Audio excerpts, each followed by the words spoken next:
Through the dark, we like the fight. In shadows deep, our spirits bright. We keep striving, pushing through the battlefield. Fighting till our fate is sealed. I say victory is near. Victory this time. We're breaking every barrier as we climb.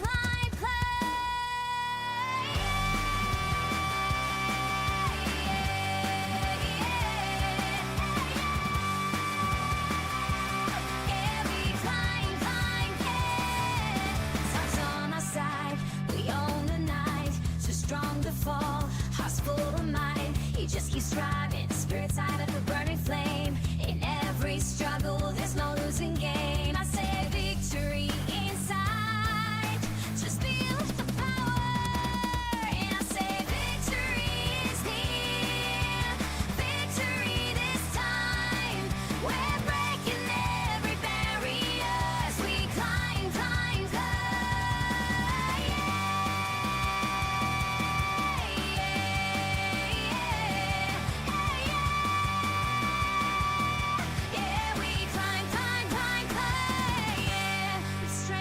Find our way through every night and day, where I stand tall and say our victory's here to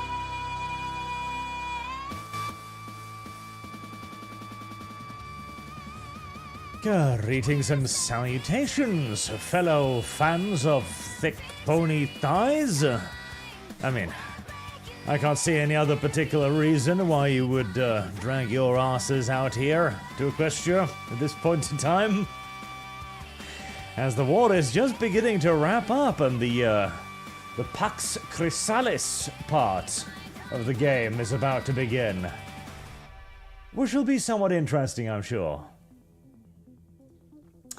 Pax Chrysalis, Peace of the Queen. Let's see, what do we got left here then? So, there's only a little bit left. The Kingdom of Yakistan continues to resist for the time being. The Republic of Nova Griffonia has basically nothing left, but they're still there too. And I'm presuming there's going to be another burst of perhaps little militia troops before I finally wrap everything up. And then, of course, there's the Commonwealth of Meropolis, which I believe is neutral for the time being, but I think they're going to turn into some sort of an opposition force. I think, because they're certainly not friendly, that's for sure. The spoils of war and the preparatory phase for the next Great War. The motorized forces are just rushing forward now to grab whatever victory points remains to finally force the proper surrender.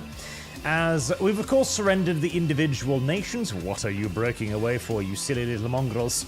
But we still need to fire the actual event that kicks up the next phase of the video game.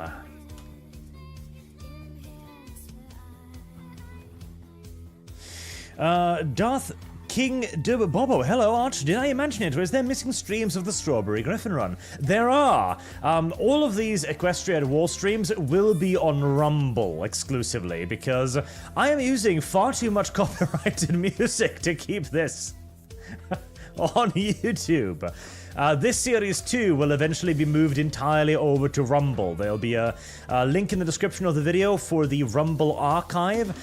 Basically everything will end up on Rumble of Hearts of Iron stuff, because again, I use way too much copyrighted music here because, well, it's cool. And see, that's the problem with the copyright claim system. Once you've claimed, like, because it claims like 5 seconds of audio, so if you play a snippet of a song, even the tiniest amount of it, the entire video will be claimed. So at that point, shit, why not just lean into it full force? If you're gonna claim the entire video if I so much breathe the lyrics to Rouse Rouse, then, well, shit, might as well play the whole song, right? I feel as if this system is somewhat, self-defeating, but oh well. What do I know? Ooh, industrial towns. I will take industrial towns.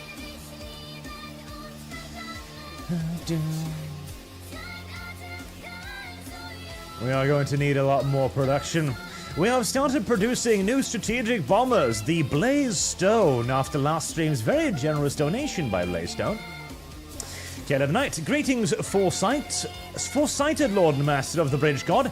I shall hopefully be asleep before long, as I'm still stuck in the social system. Hopefully be asleep. Well, so long as it's not permanent, at least. I hope you'll be fine. Ah, God, yeah. Helldivers. Christ. Again, like, I mean it. Helldivers was, for all intents and purposes, like, it was a societal miracle, a societal touchstone. It achieved what Avatar didn't. See, Avatar was everywhere for about 5 seconds, and then nobody mentioned it ever again. Like, Helldivers 2 could have avoided that fate. It genuinely could have. It was in a position to just dictate terms to whomever they wanted. You know, they could have gone up to Disney, Marvel, whoever, and been like, hey, you want the rights to the cinematic franchise? It's gonna cost you. Ooh, there we go. We're done. But no, they didn't do that. They didn't do that. Instead, they decided to just violate their own shit to the point where it now is virtually non-existent. Yay. Good for you. Speaking of good for you, I didn't move that window. Let's see. Yes, this is Rammstein Deutschland in the background right there. We are going to free our country, of course, because I want Starlight's people to be free. Starlight's people must be free. They shall be liberated. Actually, rather than liberated, they should be puppets, yes. They should be puppets so that they can be properly assisted in continuing to live good, healthy, long, beautiful lives. Yes. There we go. The rest I'm gonna just capture for now because I think I can establish like Reichskommissariats out of a lot of these, and that just sounds goddamn fun to me. Portocaballo. Ah, that's terribly. Alright, submit all of those demands, of course, puppets, yep, our country and Virgilia. Anything else? Do I want their fleets? Honestly, I'm not entirely sure I want their fleets. Yeah, no, I'm not entirely sure I want their fleets, to be entirely honest with you. I mean, they could serve as kind of like an auxiliary force, I guess. I might as well take Stalingrad's forces, if nothing more. Right, is that everything claimed? I believe so. Confirm an exit. Yep, all mine. All mine.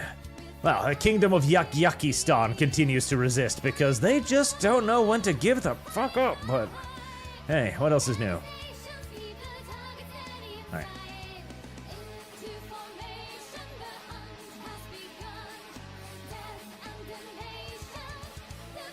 Nope. Just get in there and military 2, just keep moving. I'm sure there can't be that much left in front of us. The end of the Great War. It is finally over. After countless months, years actually, 3-year war or something like that? After countless months of bloody struggle, Equestria has finally succumbed to our victorious armies. On every battlefield, in every theater, the pony armies have been routed, crushed, and scattered to the winds, interned in our breeding camps for further usage of their flanks. The enemy's organized resistance has been put to an end, and its leaders, those who haven't fled into exile at least, have formally surrendered in Canterlot. The Great War is over. Now, the great breeding begins. But while the changeling back home pour into the streets in celebration from Vrax to Vesapolis. Those lings tasked with garrisoning our new gains are far from jovial, for while Equestria's armed forces lie in ruin, the fighting spirit of the ponies now under changeling rule will be much harder to pacify. Your resistance only makes Clean Chrysalis's giant horse penis harder. As former soldiers melt back into their hometowns with fresh scars and painful memories in the bitter fighting of the front, the civilian populace is beginning to mobilize in a way it hadn't during the war. There is much work to be done if we want to guarantee our hold over Equestria will stand the test of time. Queen Chrysalis has proclaimed in this new era the Pax Chrysalis, but those words are as hollow as the bells that toll our victory. Conquering Equestria was the easy part. Holding on to it will be a much harder task. And that will give me a whole heaping heck of a lot of negative modifiers, as you can see. Good God. Changelings prevail in Equestria. Today marks a black day for Equestria, with white day actually, with resistance to the Changeling war machine being untenable at this point. The Alicorn princesses and much of the court fled to New Merland, out of reach of the Changeling fangs. What was left of the government sued for peace. The Changelings have occupied the remainder of Equestria. Many Changelings supposedly went on to plunder food and valuables from the defeated ponies, who had no chance or right to defend themselves. I like that, no right to defend themselves, yes. Some had hoped that Chrysalis would give some semblance of autonomy to Equestria. But those hopes were quickly crushed. The war is over, and a new dark age has begun for Equestria, white age actually, and its ponies. However, from across the ocean, a light still shines in the ponies of Equestria for the day that light returns to Canterlot. Victory is ours, at least. At last.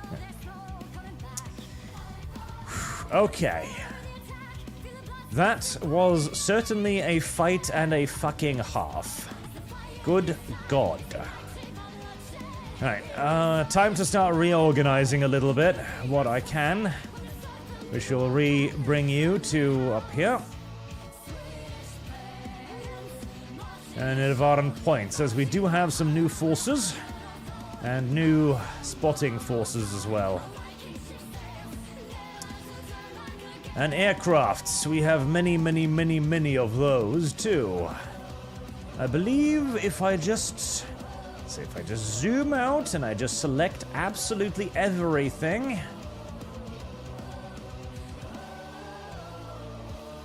Yes?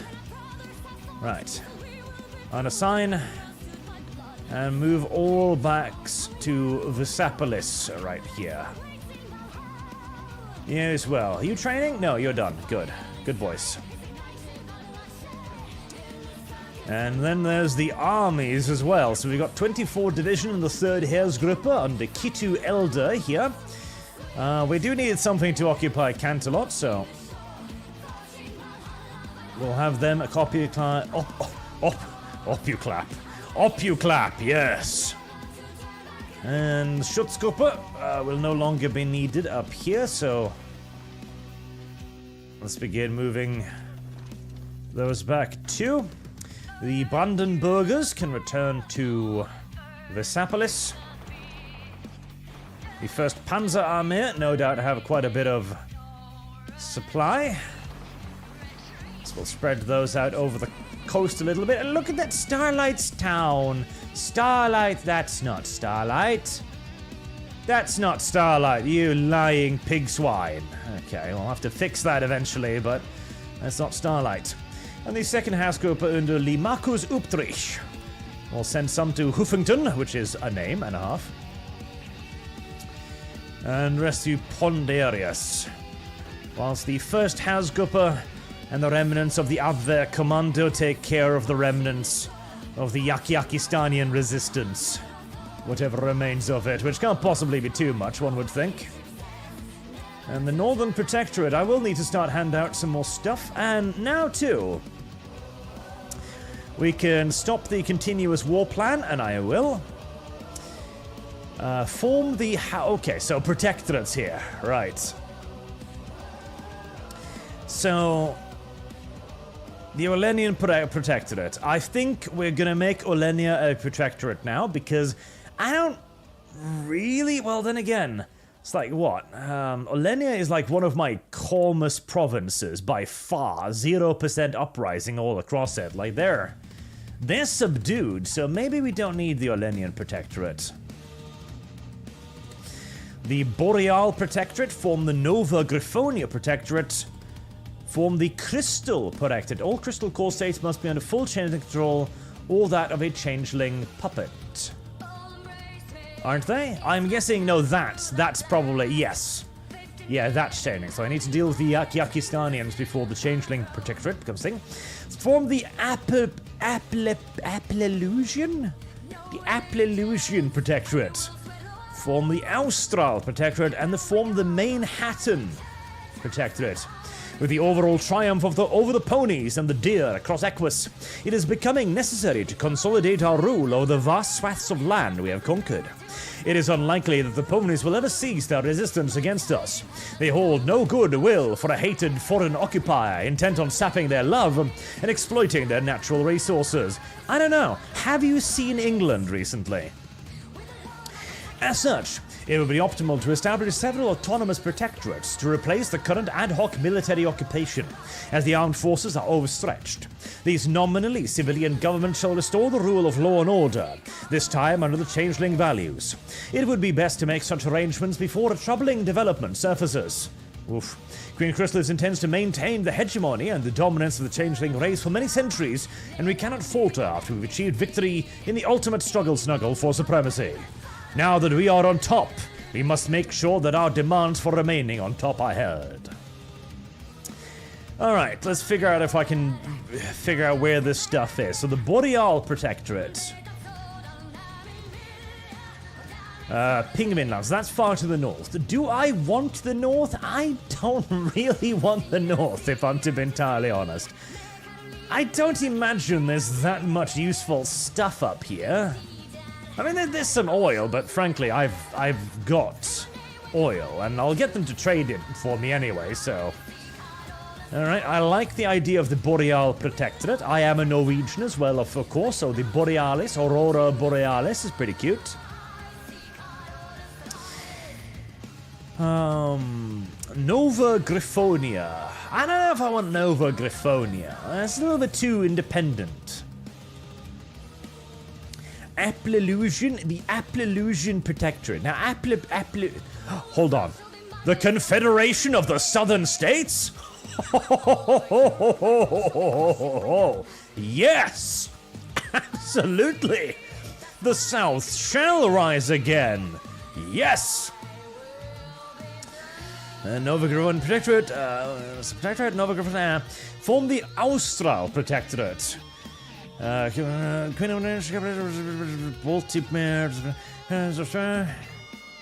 Releases Baltimore Protectorate as a puppet. But where is this?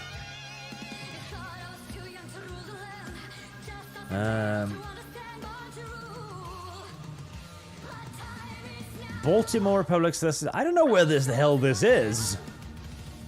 And the Manhattan Protectorate. Manhattan is over here. I know that much. The Manhattan Protectorate. Now, Manhattan, I believe, is... Yeah, that's a huge industrial block. I don't know if I want to... I don't know if I want to get rid of that. But the Austral Protectorate. I don't even know where that is. So, I'm thinking it may be over here. Alright, I'll form that too. That sounds cute. I don't know if I want... I don't know. Nova Griffonia. Yeah. I don't know about that. I don't know about that. I don't know about that. Now we can definitely get magical weapons to special forces. Let's get that going. Back to the sky. Eyes flying high. God, I love Sabaton. Construction speed. Yep. And breeding programs. Continue the breeding programs, of course.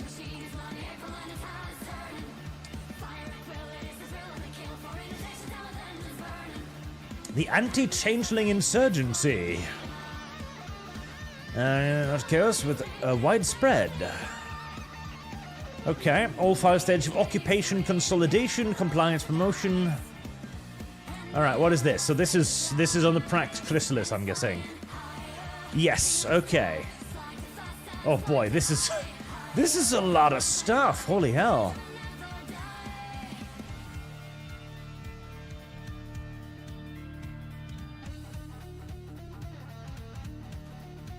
Triumphs of the Hive. Power multi-population, division recovery, Dale supremacy support. Okay.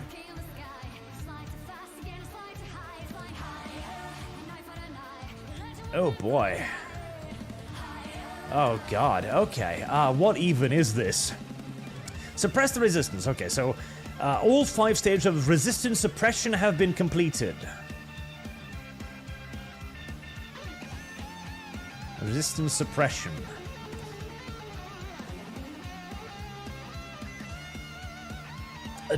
Decompression.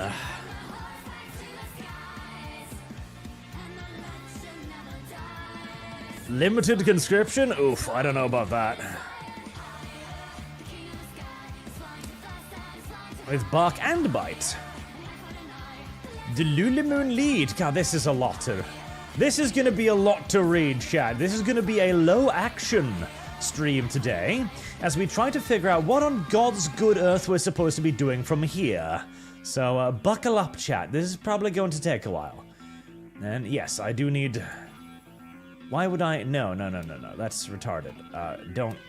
No. Cease immediately. That was dumb. Okay, well, never mind then. This is going to be a reading stream, chat. Get ready. Military police, that's obviously going to be very useful. And... keep going on making all of the destroyers and stuff, as beginning work on a navy is going to be of paramount importance here.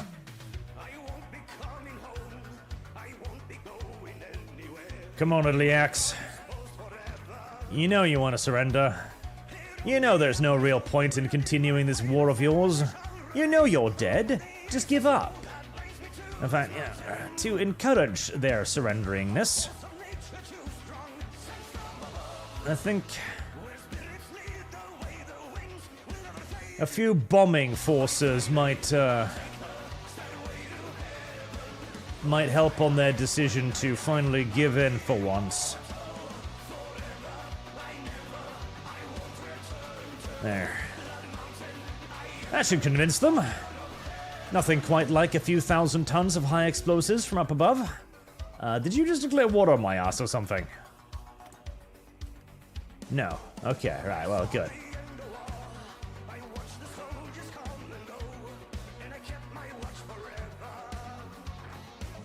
Go on, my beautiful little changeling creatures. Subjugate the last of the hope of the forces of order and harmony.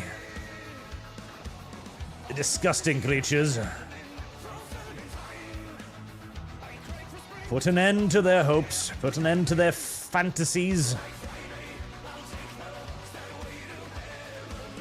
You know what we need? Okay, so this song isn't about that at all. This is about, you know, the war in the Alps between Austria-Hungary and Italy. But what we really need is we need more movies with a topic of the Russian Civil War, the Whites versus the Reds. That is a criminally undercovered part of military history, which I think has been covered by literally nobody except... I think the Russians made like one movie about it, and that's it. Yeah. Yeah, because there's one movie about the leaders of the Whites, whose name escapes me at the moment, but there's one movie about him. I think it's called The Admiral. Not a bad movie, by the way. If you can find a subtitled version of it, or if you understand Savage, then I would highly recommend watching The Admiral. It's a good movie. Nice movie.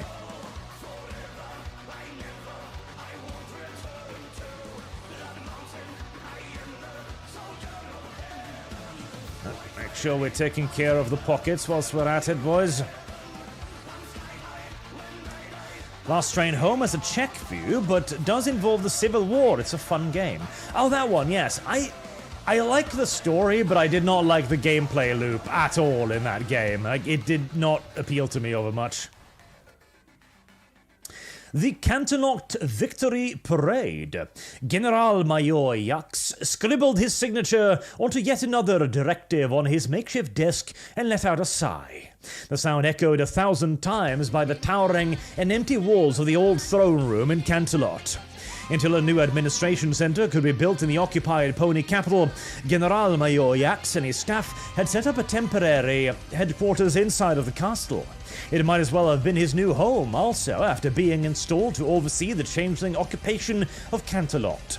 His life had become nothing but a frantic flurry of paperwork, as he tried to build the new government apparatus from scratch. Oh, Jesus.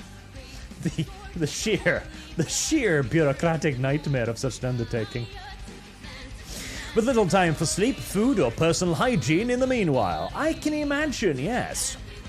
The doors at the far end of the throne room burst open, and a female Ling bust into the throne room, passing by the half-dozen makeshift desks and tables where the other member of Yax's staff similarly toiled. She landed in front of Yax's desk and saluted, her posture picture-perfect as ever. General-Major. Yax tore his eyes away from the paper on his desk, grateful for the momentary reprieve. At ease, Oberstleutnant Asclippy? What is it? Missive directive from the Queen, sir, Asclip said, holding out a piece of paper clutched in a chitinous hoof. Yax groaned and rubbed his eyes. Read it for me, would you? My eyes are strained enough as it is. A royal problem. This is going to be the reading stream. A royal problem. Asclippy nodded. It's like, hey, mod developer. We don't have large enough text boxes for all the exposition we want to present. What shall we do? I don't know, just make it 2 events, I guess. Asclippy nodded and held the paper up. General-Major Yax. As you should rightly know, no victory can be complete without a parade. I will be visiting Cantelot in 2 weeks' time, and I expect you to pull out all the stops for my arrival. This parade must be the greatest Equestria the world has ever seen. The procession must last all day from sunrise to sunset, with flyovers from our proud Luftwaffe heralding the procession of our panzer brigades down Main Street. The survivors of the Royal Guard must be driven before our forces in chains, and the Cantelotian nobility will personally swear fealty to me in the Plaza of the Sun. Afterwards, there will be a feast to celebrate Equestria's new Pax Chrysalis that I have brought to them. Make it happen. Yax stared blankly at her clipper as he began to realize the scope of the Queen's demand. After a moment, Asclippy tucked the note away and cleared her throat, smiling apologetically. I suppose this means a lot of work for us, doesn't it? Jax pushed his chair away from his desk and stood up. Come on, Oberstleutnant, he called over his shoulder as he passed the clip by. I need a drink. Badly. Then I'll figure out how the Queen expects us to pull this off. Man, I do love this mod. I really do. This really does remind me of all of the crazy shit that dictators would do. Like, in the Spanish Civil War, General Franco, for example, demanded the most ludicrous things of his soldiers. Like, the Republicans would launch a pointless fucking offensive that would be halted having gained like a dozen kilometers in no particularly important direction or anything. Absolutely useless. And his generals and the Condor Legion commanders, von Richthofen, would be like, well, that was utterly pointless. I guess we'll go on with our planned offensive. And then Franco would burst into the room. No! Or, what's no in Spanish? No in Spanish! We must drive the Republicans back. But they've done nothing. We already have an offensive planned against the Republicans. This is not a problem. Like, no! We must re-seize this pointless ground. We must kill tens of thousands of our precious professional soldiers in retaking this.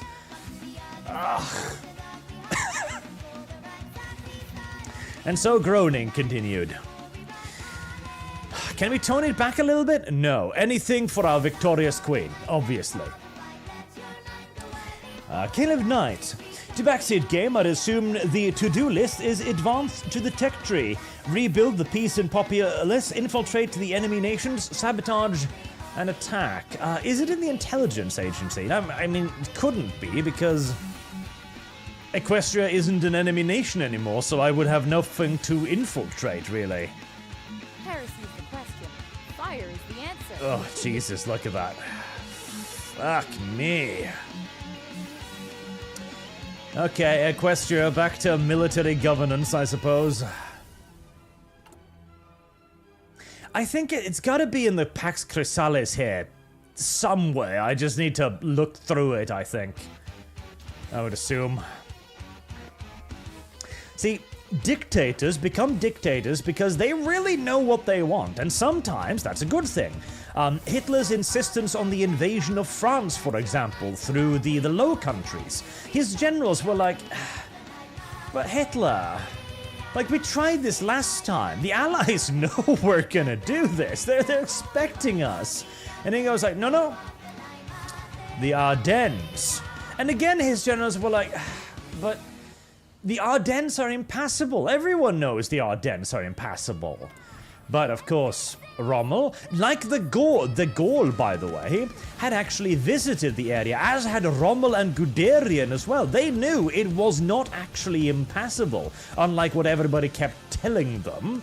The Ardennes was perfectly passable. There was also the attack on Fort Eban Amil, of course, which the German generals groaned about, like, oh, we can't do this, Hitler poo. Hitler boo, don't you understand? It's a modern fortress, like it'll never fall. Oh, Hitler insisted, and the Fallschirmjägers found a way, and a rather brilliant one as well. Just land on the roof. I do love that, by the way. Like, how do we capture this impregnable fort? Hold on. Does it have machine guns on the roof? No. Why would it? Exactly. Fucking exactly. Oh, that was brilliant. Also, where are my Felgendarmoi? Felgendarmoi, there you go. Right.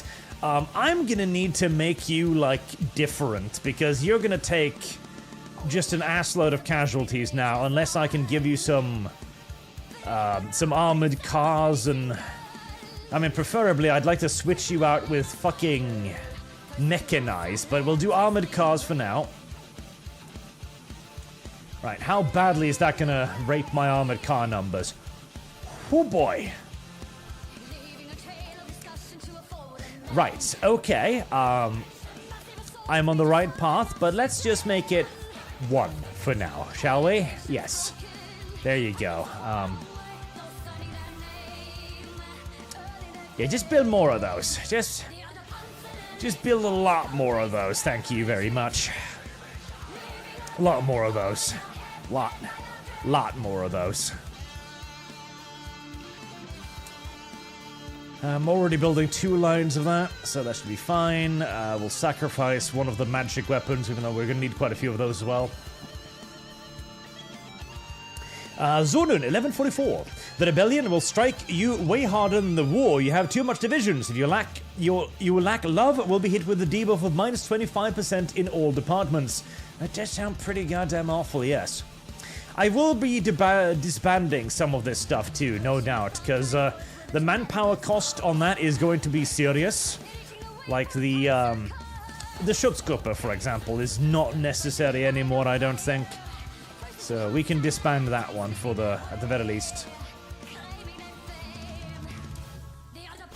But yeah, I need to transition over into basically mechanized stuff. I need to get over to getting mechanized troop carriers, armored cars, all of that good stuff is what I really, really badly need, because that will make my units a lot harder, and which will reduce their manpower loss significantly. Because yes, the manpower bleed on full occupation is going to be ridiculous. Speaking of, how is the Protectorates going? Has the Boreal Protectorate has already been formed. Very good, very good. King Orvar Njordin, hello there. Service guarantees citizenship. Now, I would like garrison support from you. Thank you very much. Alright, who else? Who else we got here? We have... Where did the other states get formed? Didn't I released others, didn't I? United Dragonlands, I believe. Are you a puppet of mine? No, you're not. No. I don't think Starlight's Town is going to be able to provide me with all that much in the form of garrison support. Alright, let's switch the...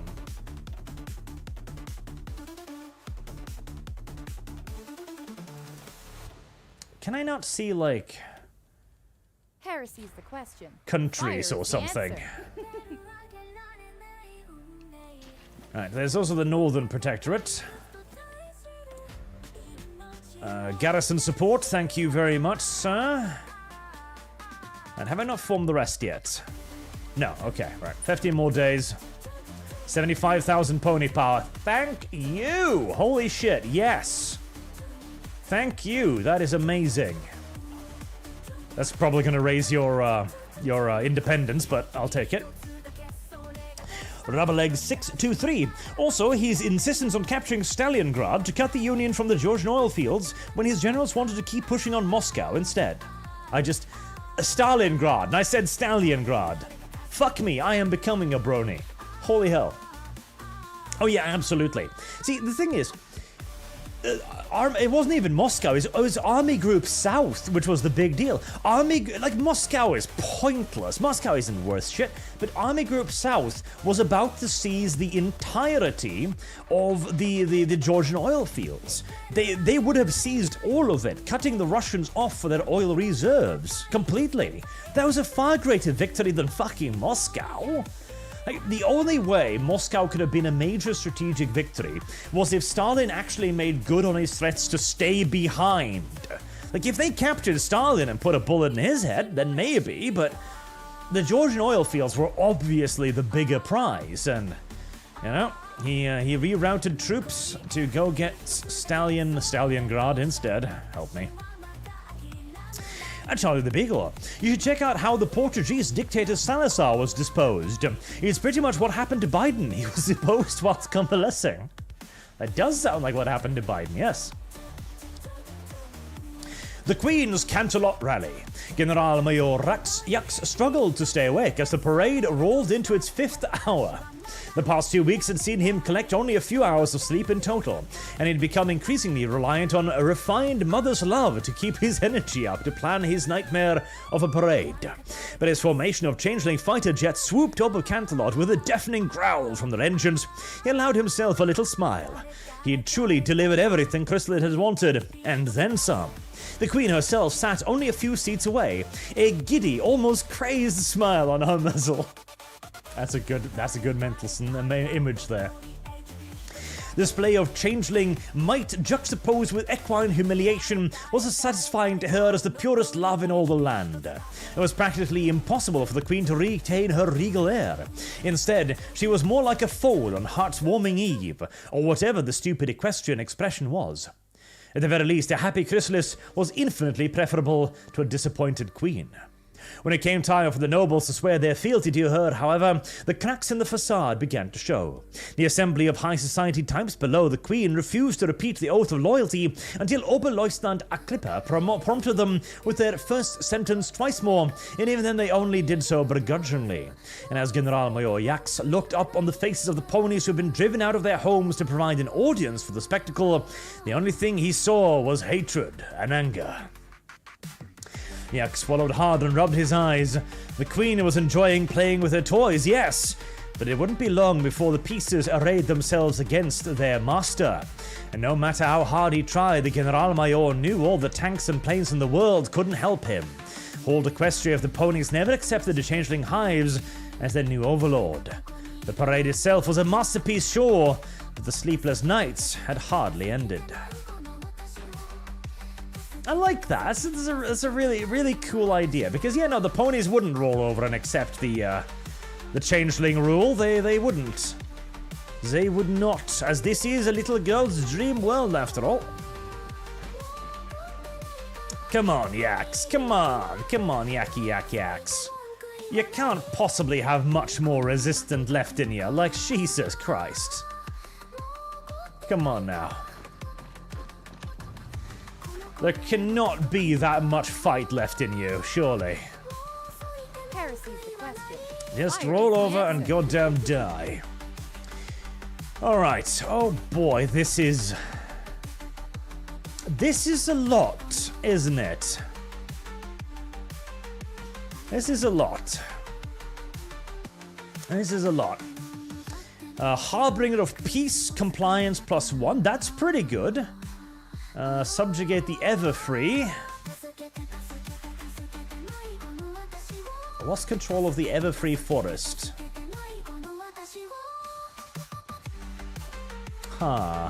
Jewel in the Crown. Canterlot Commissariat. Okay. That looks good. Triple threat. Catalonian.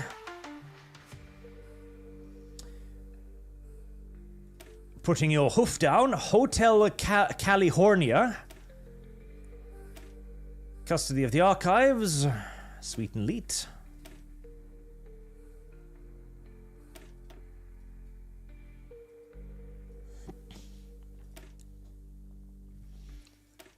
Where the apple lies, one bird apple, changing of the guard, hunt for the witch. I mean, this looks good. Daily compliance gain 0.05, max ferritin state.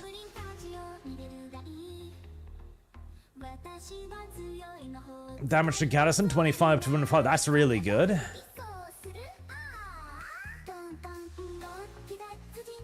Alright, Harbingers of Peace looks nice. Rule of the High Tower, intel to enemies, local supplies, local construction speed, the intel max entrenchment. That is great, but it's not really a gain-based ability. Resistance -1, that's not bad. The Lulamoon Lead.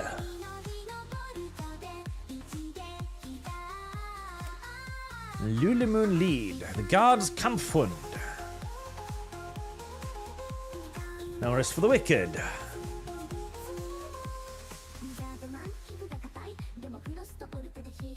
Okay, Die Decompassion. The Liebesmassidient, Supplement of Love. Love extraction and consumption mechanic, where love can be obtained through decision, continue focus, and events, and can be consumed to receive miscellaneous bonuses. Okay.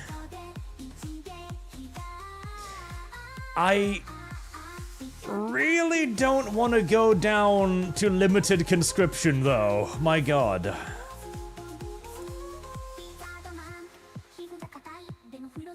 That is gonna fucking thunderfuck.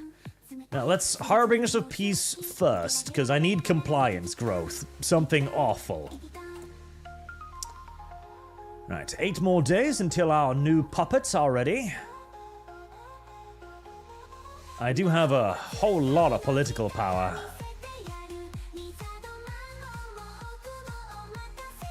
Resistance suppression, I still don't know what that is. I'm hoping to figure it out eventually. Right, advanced medium dual purpose batteries, absolutely.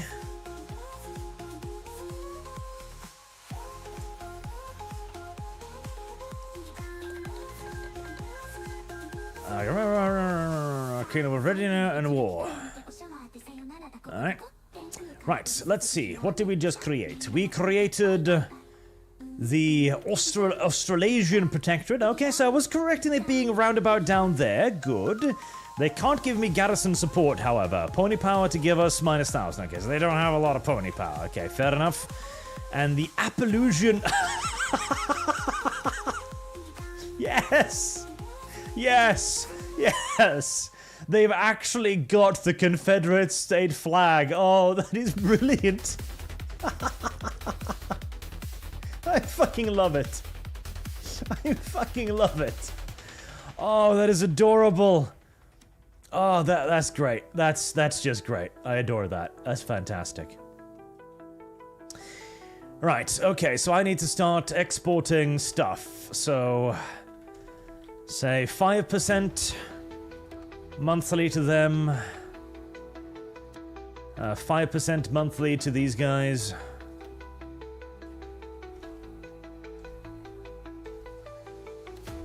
There, I need to start arming them so they can provide their own, like, suppression units. I'm already exporting to you, good.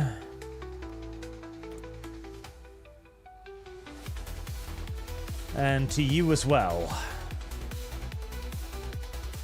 Alright, 5% monthly produce. That is beautiful. I love that. I love that. That is so cute. It's just cute. You don't have any pony power to send me either? Oof. Okay, well.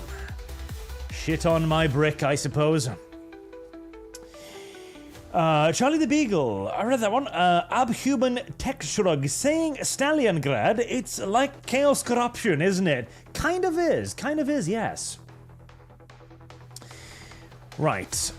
How's my compliance now, then? Alright, so Nova Graphonia... Fuck. Maybe I do make Nova Graphonia a puppet. That is a lot of shit going on.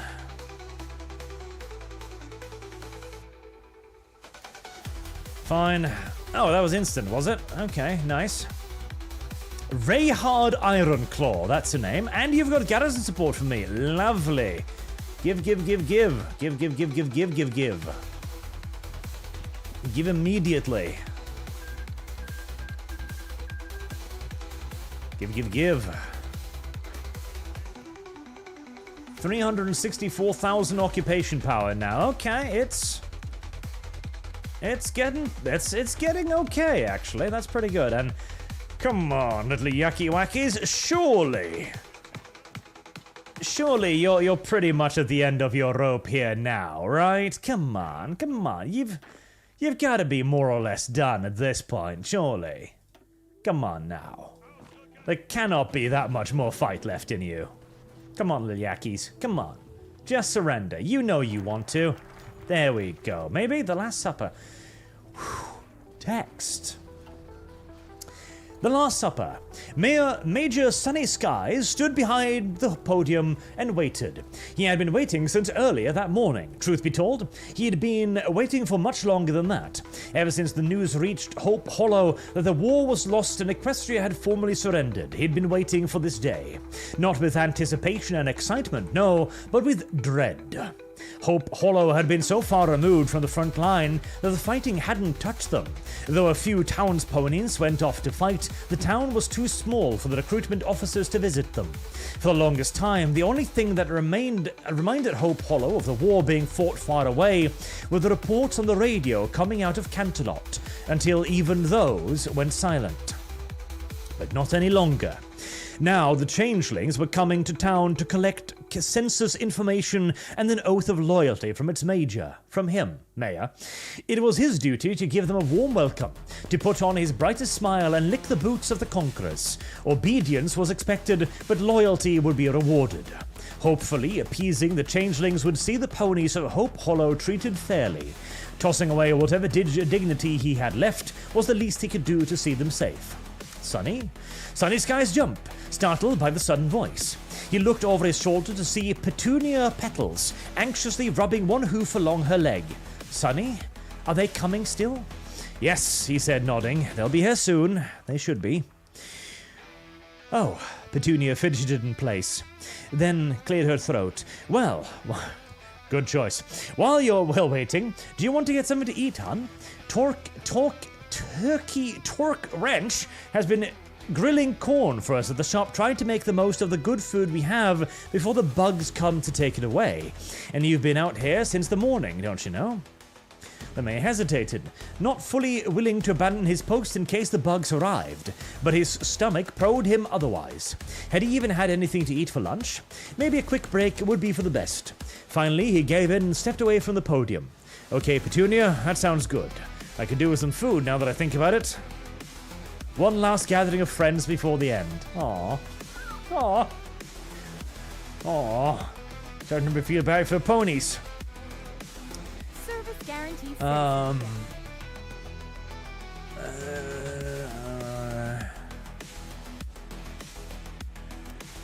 Oh, can I not do this yet? Canterlot. And go by Queen of the Lands, Colonel. Canterlot is Regional Commissariat. Is it not? Canterlot is Regional Commissariat.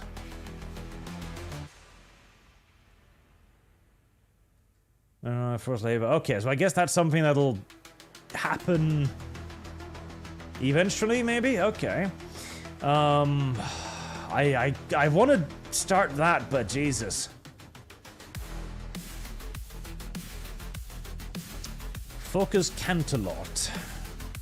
Develop Panzerschiff.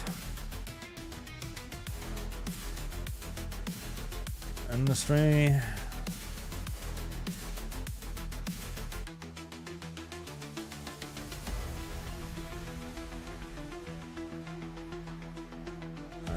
None of this looks like it's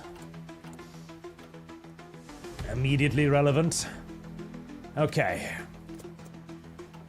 I think now, oh god. I think now maybe I might have enough pony power to survive going down to limited conscription. We shall see. Charlie the Beagle, in Ireland, we also had a fascist group called the Blue Shirts. Now they are called Fine Gael and are the coalition and are pushing the mass migration. Oh, good. Hope rings hollow. Sunny Skies followed his wife across town, his thoughts still glued to the coming arrival of the changelings, no matter how much he tried to shake them free. Petunia sensed his discomfort, and she rubbed her shoulder against his. Don't think about it, hun, she said with a shake of her head. We've got plenty of doom and gloom in front of us, but for tonight we can pretend we don't. We've got our friends, the ponies of Hope Hollow, all together one last time before the bugs show up. They can't take this from us, don't you know? Yeah, I suppose you're right, Sunny Skies admitted. He did his best to push his worries to the back of his mind, and the smell of grilled corn wafting out of Torque Wrench's shop helped with that as his mouth began to water. Wow, smells amazing. Tastes even better, Petunia said, giving him a nuzzle on the cheek before trotting inside ahead of him. Sunny absently smiled as he followed his wife inside the workshop, just in time to hear her proclaim, "I've got him, every pony." A chorus of cheers and chuckling broke out, putting Sunny Skies at ease as he moved into the back of the workshop where many familiar faces had gathered around the long workbench turntable. He saw Torque Wrench and Kerfuffle, Mr. and Mrs. Huffington, Moody Root, and even the two aspiring Pegasus speedsters, Barley and Pickle Barrel, and their parents. Their faces and so many more turned towards him as he approached, and happy little smiles decorated their muzzles.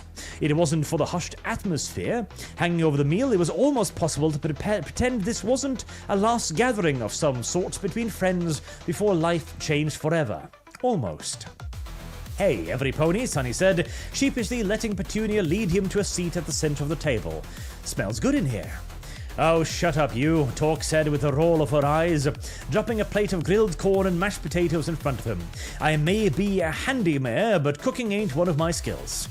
"Oh, I beg to differ," Kerfuffle said, snickering. "Maybe you should consider changing careers." Another hearty laugh was had at that, the cheer pushing away the underlying tensions in every pony present. Sunny could see it in the way Torque shuffled from hoof to hoof, the way Kerfuffle kept fluttering her wings, the way Petunia stayed glued to his side, the way the Barrel Twins would stop their play every few minutes to look around as if they'd heard something. No pony knew what the future would hold for the town of Hope Hollow, and no pony held any delusions that it would be better than equestrian rule. But they would get through it, that Sunny Skies was certain of. Well, that is very depressing, of course, but back to the Yaks surrendering. Please. The Fall of Yakistan. There we go. All you need to do is say please and they'll surrender. It's just kind of how it works that way. Right, Kingdom of Yakistan. I don't really want to bother with you, if I'm to be entirely fucking honest. So can I just give you to somebody else? Severian Blacksite. Excuse me? What now? Nova Griffonia.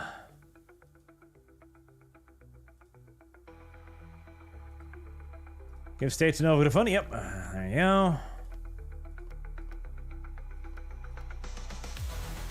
There, we'll give a nice slice to Nova Griffonia. Boreal Protectorate. What? No, not like that.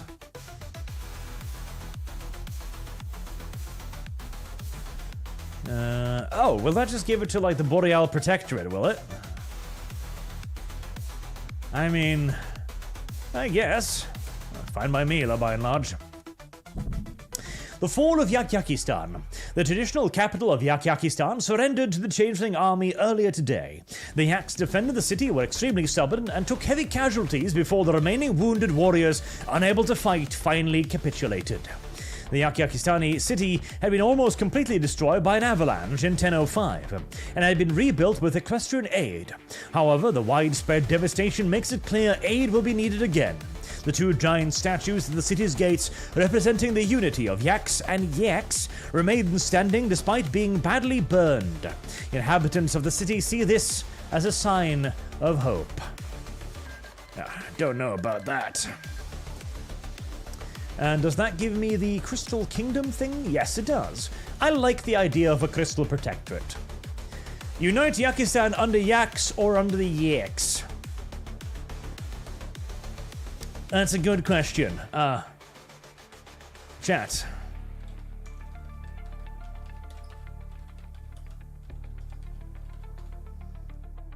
Racial supremacy by Yaks with a Y or Yaks with a J. There you go. Argue amongst yourself. In the meantime, am I researching all of the boat things? Yes.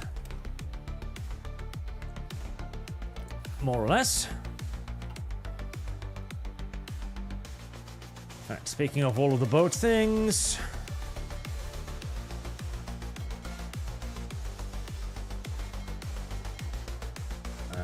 Oh, you're my, Alright, I completely forgot about you, didn't I? Yes, I sorta kinda did.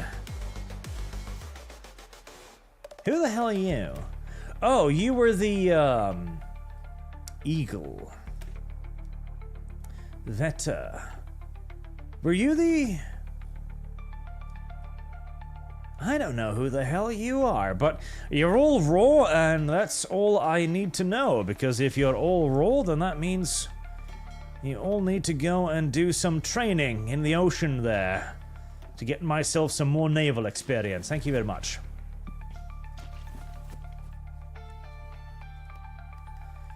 Right. Let's get the Abwehr Commando out of those shitty mountains, and the Abwehr Commando will be fully reformed because, yeah, they are way too light for this kind of warfare. And the first Heeresgruppe as well. Now that we're finally done with the subjugation efforts. And the bombers can return over there. There, actually. That'll leave more space. Right, decompress. Oh god. I'm going to need a lot of naval factories. Right, how am I doing on this? 6,447. God, am I losing them faster than I can build them? I am losing them faster than I can build them. Holy fucking shit almighty on a brick. Okie dokie then. Even with all of this, I'm losing them faster than I can build them. Oh boy. Oh boy indeed.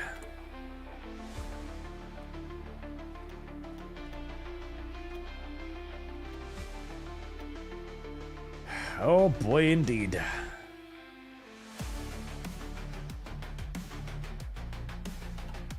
Right.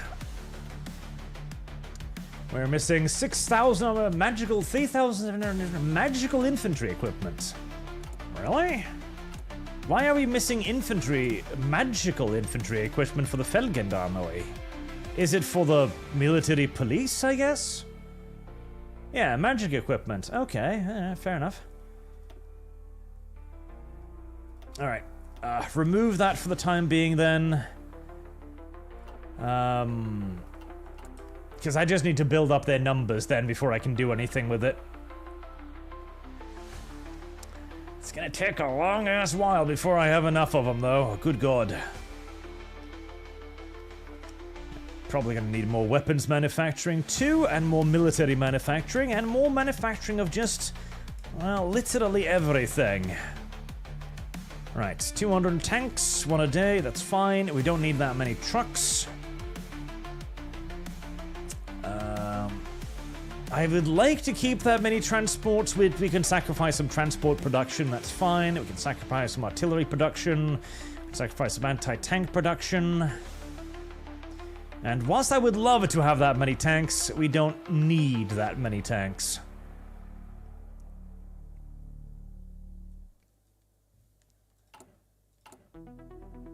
Alright. Okay, repairs are going to be nice. Let's do another round of repairs and then another round of factories.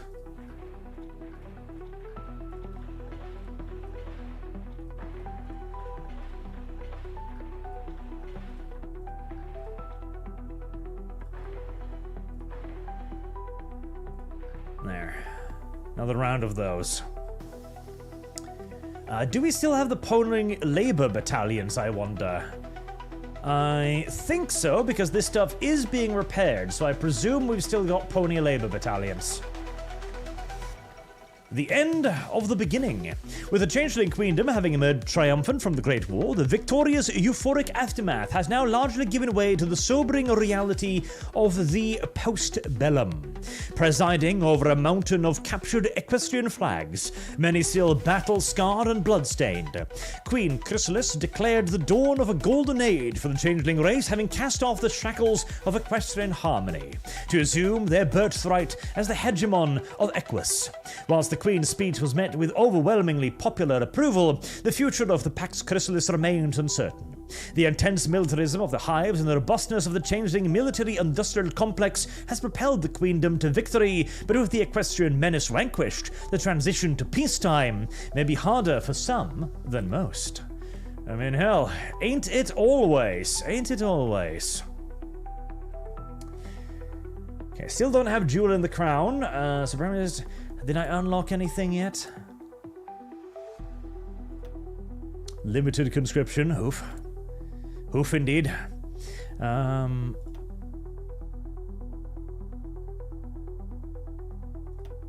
still no commissariat or anything. Any new leaders? No?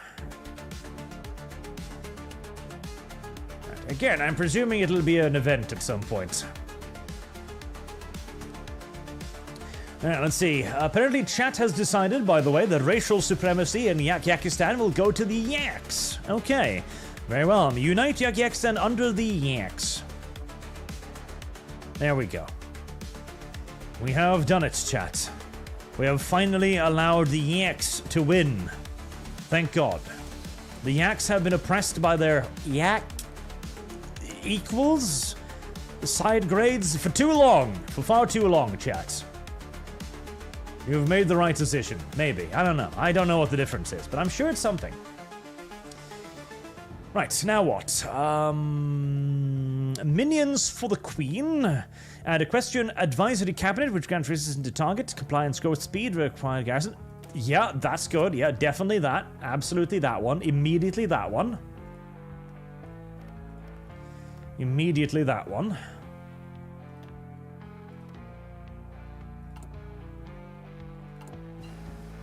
Advanced medium dual purpose batteries. Good, good, good, good.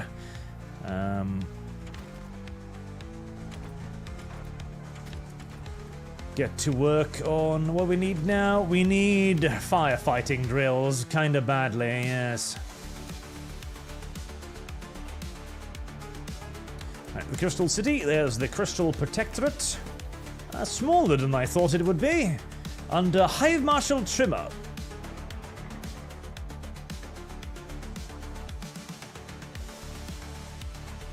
No, no, no, no, no, no, no, no. No. No, no, no, no, no, no, no, no. No, no, no, he's like my... No. No, video game, no, don't do that. Holy shit, don't do that. You're kidding me. You're lying. No, stop it. No. Oh, that is so awful. That is unbelievably awful. I would like a warning about that video game.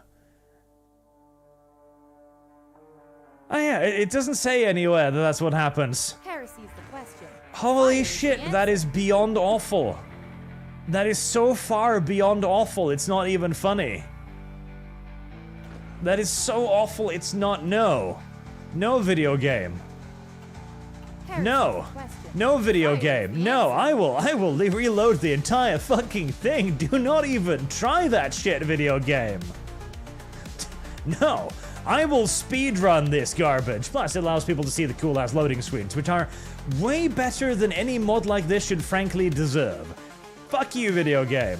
No, no, no, no. You do not get to take my best fucking general. No. No. God fucking damn it, no. God damn evil video game. No. Holy shit. Sir, video game, you've got to give warning for some of this nonsense. You can't just be like, oh hey, you're by far best military leader? Well, shit. Yeah, we're just gonna remove him now. Like, no, video game, no. I did not agree to this. Under no circumstances did I agree to this. Under no circumstances did anyone sensible agree to this. You underestimate my ability to do dumb stuff, video game, by quite some margin. Ugh. Holy shit, that's retarded. Okay, well.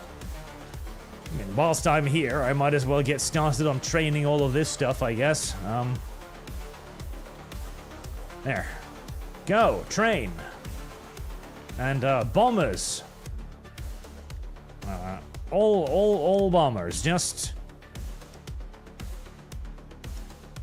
attach yourself to these guys, okay? Good. Bomb. Mean little fucking piece of shit video game. Mean little piece of shit video game. Raiding fleets. Battle line shipbuilders. Yes, build. Build for the queen. Build for the queen. The queen now. This was grass. Nuke Gen AA's side the freaking ponies. Well, we're working on it. It's gonna take a while. Zune 1114, you have to read the focus for Everfree Forest. You will need it. Will I now? I don't know if I like the way you say that. Alright, so I'm gonna need apparently a lot more military factories than I thought I was going to need.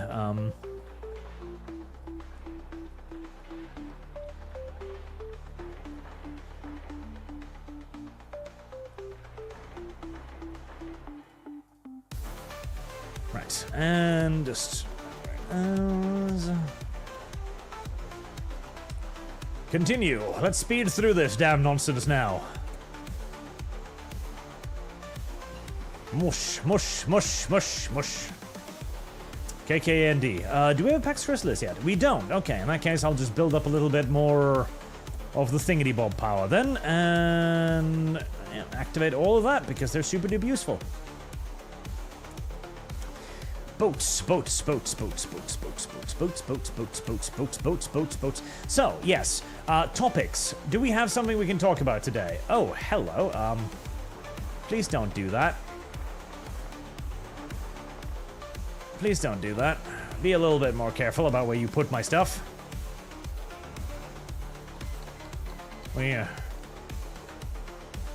We don't want to lose things. Thank you. There you go. There we are. Yes. Equestria. Select all.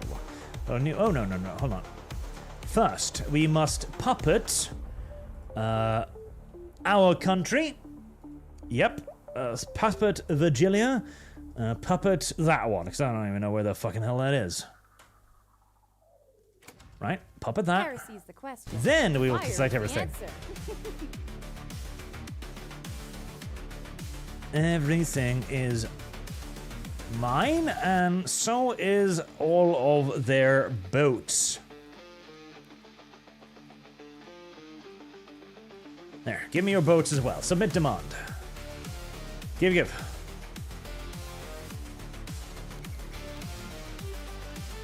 There, Pax Chrysalis. At long last. Am I building armored cars? I am. I need to be building more armored cars. I need to be building a lot more armored cars. A whole lot more armored cars. We don't need that many trucks. We don't need that many tanks. Nor those. Good. And we don't need that many transport aircraft, even though I want them. We need only that one. There you go. Right, Pax Chrysalis. And here we go. Hominic Drive. I hope my money goes to Fall of Equestria. The fanfic is an acquired taste and written shortly after the first season of My Little Pony. Steel hooves should be in EAW. EAW. Equestrian War? Equestrian War, I'm presuming. Maybe he is. How do you know that he isn't? He might be in there somewhere. It's entirely possible.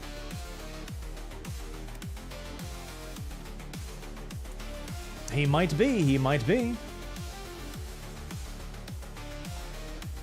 Right, just continue smooshing. Yep. Anything for our victorious queen, of course. Anything at all. Anything at all for our queen. Form the Australasian Protectorate, Appaplusion, Boreal Protectorate, Nova Griffonia. Request garrison support. And occupied territories. Equestria. Military governor. So nobody has told me how long that is. See, if you want that, you need to tell me how long is it. How long is Fallout Equestrian War? That's all I need to know. Because if I know how long it is, then I can go like, okay, that is going to be so and so many, hours of my time. And I can then come up like, okay, this is how much you're going to have to bribe me. So if you can figure out how long it is, then we can get an understanding going, chat. Chat can get a lot of things out of Arch. Chat can get most things out of Arch. Chat has already gotten a lot of weird things out of Arch. Hold on. Oh, there. Well, allow me to present you with an example. Shield your eyes, ye of, weak and vulnerable sensibilities, I guess.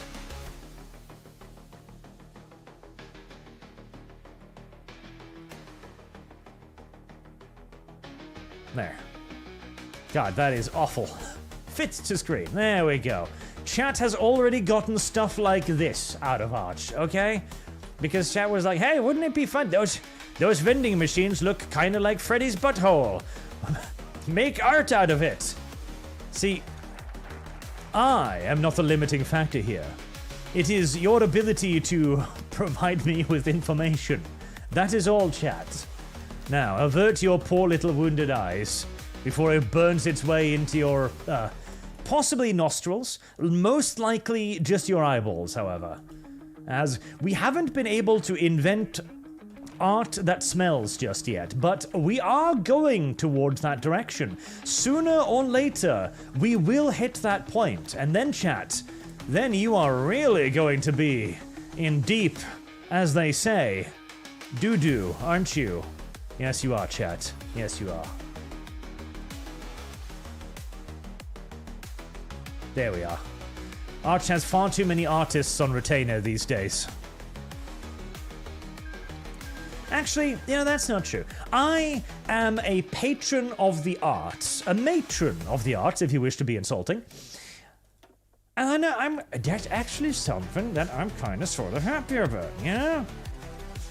I got my taxes the other day, and Jesus, at first I'm looking at it and I'm like, wow, I'm spending way too much money on art. But then I realize all of the waifus and the pictures I've had drawn, and I think to myself, no, I'm not spending too much money on art. I'm not spending enough money on art. That's the reality of the situation. That's the harsh truth of it. Alright, we can probably stop the... Actually, no, do we want to stop the continuous war plan? No, let's drag it out whilst we're still at war with Yakistan. Why not? No particular reason not to, really. Right, and we are going to disband the Schutzgruppe because we don't really need to guard our northern borders anymore. We have been embargoed by the Bukharian Republic. The Bukharina Republic. Oh no, not the Bukharina Republic. Also, could you not get my units surrounded all the time, please? Stop that.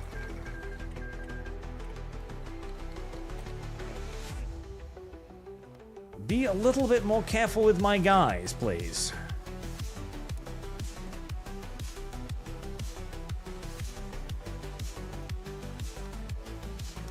And now I'm basically going to be replacing those guys eventually anyways, but that doesn't mean I'm going to allow you to give the Yaks easy victories. Jesus, no. Of course not. Fire mechanics. This was one of the primary reasons, by the way, why the Japanese kept losing carriers and the Americans kept saving their carriers. I was on about a topic before chat misled me with Buckimus eating shit. Artemis Fowl, Arch is a meritron of the art. This is why we have Buckimus eating shit, because Buckimus is a little bit of a mean grumpy puss on occasion. Yes. Yeah, okay, we already... Yeah, I've got all of the naval stuff I need now. What about air stuff? Improved aircraft cannon? That sounds like a good idea. Let's get that going.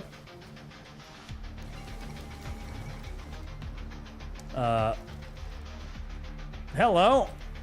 That was sudden.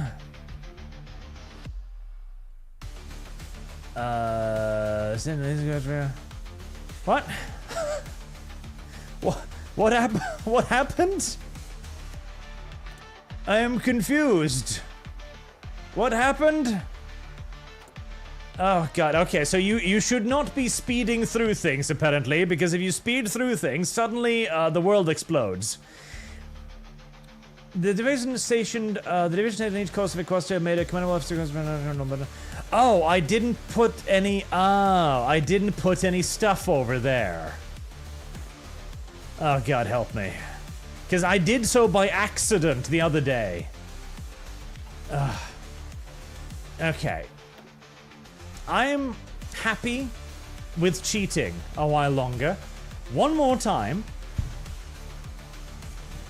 Because last time I did put divisions over there by sheer fucking unadulterated accident. And now I didn't read it because I was rushing. Help, Arch. Okay, fine. There, I think that was what I did last time. This isn't cheating, chat. This is merely redoing what I did the last time. Yes, yes.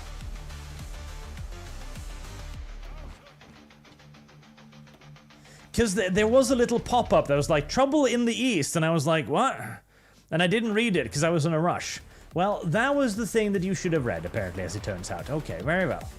Fine, fine, fine, fine. What is repeating this nonsense a few dozen more times, after all? Why not continue? Why not? Why not simply live in Fallout Equestria forevermore? Why never leave? Why play any other video game ever again? That's a good question. Why play any other video game ever again? We already have Fallout Equestrian War, the best video game ever created. Why would we play anything besides this? I don't know. More and more I think about it, it sounds like just a stupid question. What other video games? What do you mean?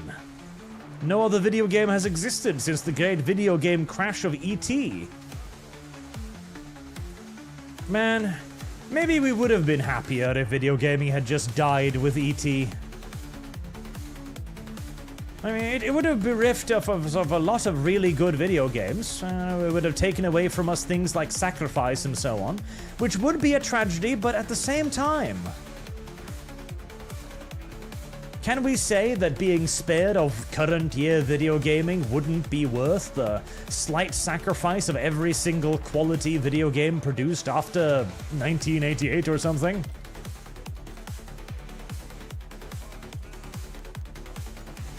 Come on, get in there. Don't let those silly little penguins stand in your way. There. Now give me the peace I desire. Thank you, thank you. Let's try not to fuck it up this time then. Right, get all of that there. Submit demands. Everything over there.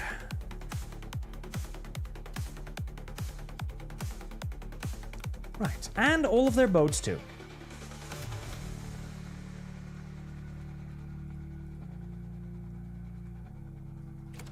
There. Happy, happy days. The more I rush, the more I click wrong. Changing prevail, yep. Now, let's actually read if there are any other weird pop-ups just in case, but I don't think they will be. I think this is probably going to be okay now. Right, the rest of you go to Canterlot, just in case there's some kind of mysterious trigger based on Canterlot or something. And you guys can disband. Also, I forgot about sending the boats out to sea, didn't I? Yes, I did. Right, go be boats over there, and you no longer need to carry out your boatly duties.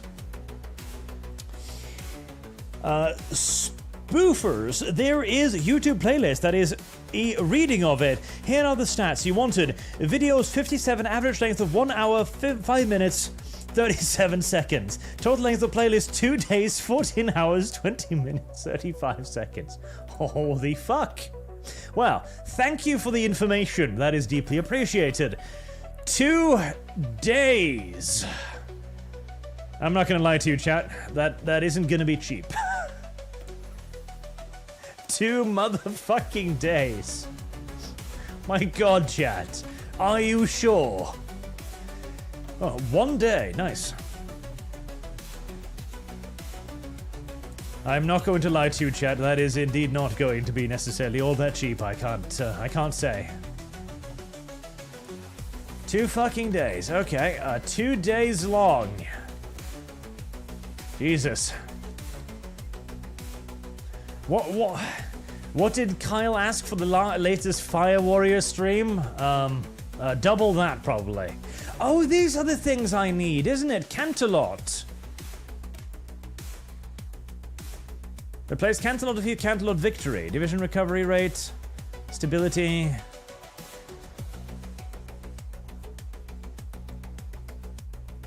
Is it? Do I need Canterlot Victory? Canterlot. Canterlot. Owned and controlled by the Queendom of the Changing Lands. No, it isn't.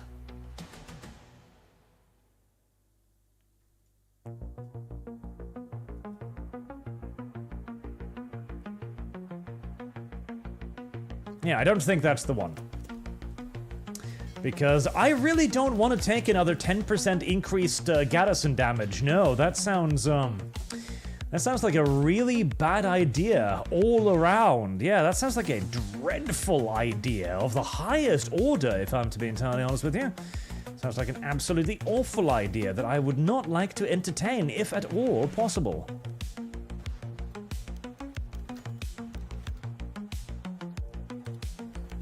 There we go. Anything for our victorious queen. And yeah, this time it didn't pop, so it was just that I didn't put enough stuff on the coast. That was it. Okay, right, fine. Australasia Protectorate, Appalachian Protectorate, Boreal Protectorate, and Nova Griffonia, yes. Request garrison support, request garrison support.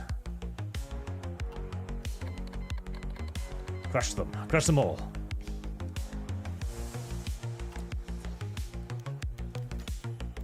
Oh, wait, no, there we go.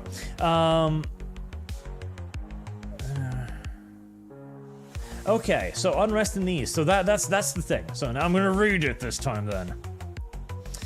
Our conquest of Equestria, though wildly successful, remains incomplete. Our army is still inexperienced.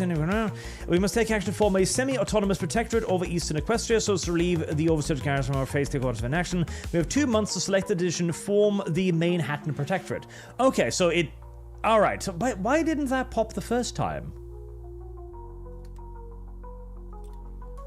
Why didn't that pop the first time? Did it bug? Was that... Okay, well, fine. I don't mind. If that's what the video game wants me to do, that is what I will do indeed. Why didn't that pop the first time? Or did I simply not see it the first time? That's also entirely possible. Who even knows? Who even knows? But God, do you really want to pay 2 times a Kibian Fire Warrior stream for Fallout Equestria? I heard a new Five Nights at Freddy's game came out. Don't you want to force me to try and play that instead? Honestly, I'm half tempted to play that regardless, because I was pretty sure Into the Ball Pit was supposed to be some kind of a joke, but apparently it isn't a joke, and now I'm slightly intrigued, I gotta admit. Just a tiny little bit. Brilliant, but worrying. Just a tiny bit intrigued. Anything else pop up? No.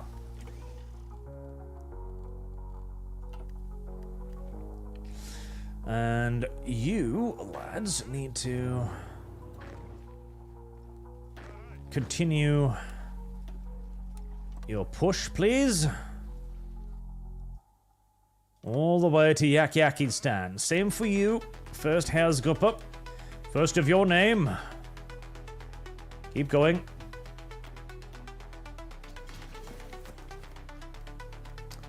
Crush the Yakistanian resistance, what little of it still remains. There we are.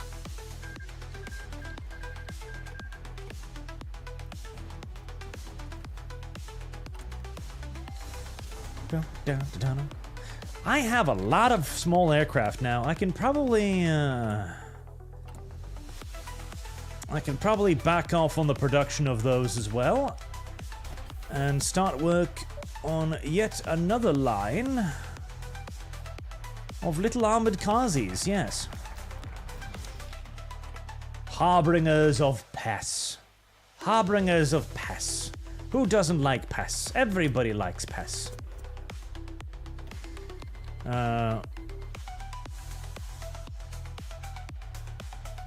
Did I just get declared war upon? Apparently I did. In Arisen Changeling Wars. Now what did I get involved in?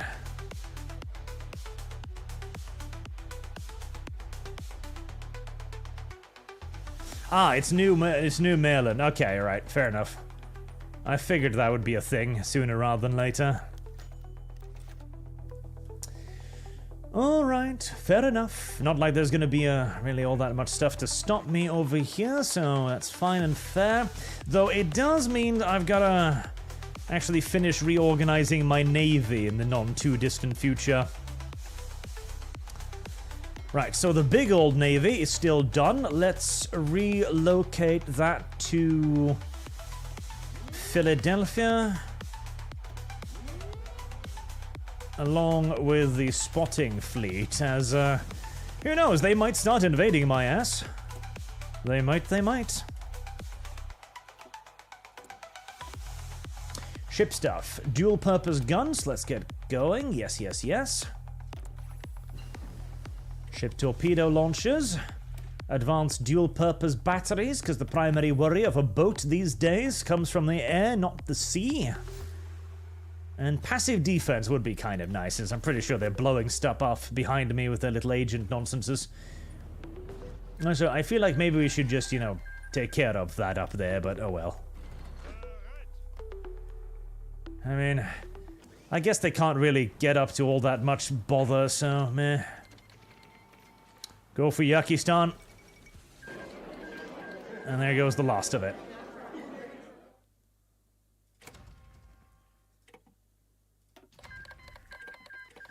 And of course, declare the racial supremacy of the Yaks with a J. There we go. The continuous war plan will indeed be the continuous war plan. It will never ever end. That is correct. It will not stop. It will not cease. For it cannot do any of these things. It is as permanent to you as the air you breathe and the dirt beneath your feet. Roblake63. Been watching Markiplier play FNAF Into the Pit. It's really good, especially after the mess of security breach. I really love the art style of it. See, chat? See? Wouldn't you rather try and get that funded instead of Fallout Equestria? Wouldn't you rather? Wouldn't you? I know you, chat. Which reminds me, you're like 55% through on The Witcher now, which worries me a little. I was kind of hoping that, you know... See, I was pretty sure. It's like, hey, how much you pay The Witcher? And it's like, I don't really like the look of The Witcher. I've tried playing all of them, and I never really liked any of them. And I figured that would be it. But then people started looking like, no. How much you play The Witcher then? Like, okay, $5,000. Like, that'll chase them away. No. Because chat can be determined at times. More determined than chat really wants to be, surely. Good. You go over there. Little bombers. You can go over there. The Manhattan Protectorate. Well, this is new. Am I researching boat things? I am not researching boat things. Continue research. Is saving 10 days worth it? Kinda. The Manhattan Protectorate. Equestria is over. The changelings have won.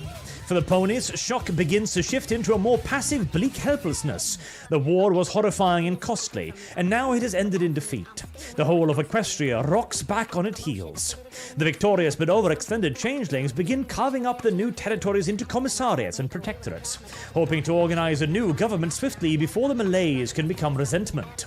The queendom is expanding, but for the moment, Chrysalis is extended to the point of breaking. By royal charter of Her Majesty Queen Chrysalis, we have decided to create a new administration center, entity centered around the city of Manhattan. For this tremendous responsibility, the Queen has chosen a bug named Lilac, who, despite scoring high in her class at a military academy, has been relegated to administrative work for a long time, albeit on the Queen's general staff. Such prior experience shall serve her well, though, as she will be given command of the Protectorate to establish in that region. Manhattan's new Protectorate has few resources, fewer allies, and the meanest city in all of Equestria to tame. The question now is, will you go with her, Commander?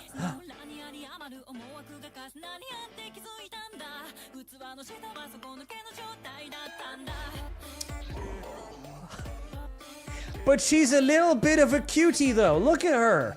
Isn't she just a little adorable? Hold on. Hold on. I need to know. I need to know. Does Manhattan have like a fully fledged tree? Does it? I need to know. I need to know. Kind of excited now. Considering how goddamn autistic this mod is, I would not be surprised, but I need to know. There, go on.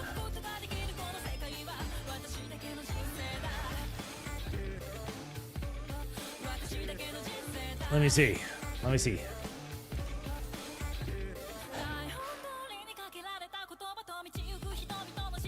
It does! Holy shit!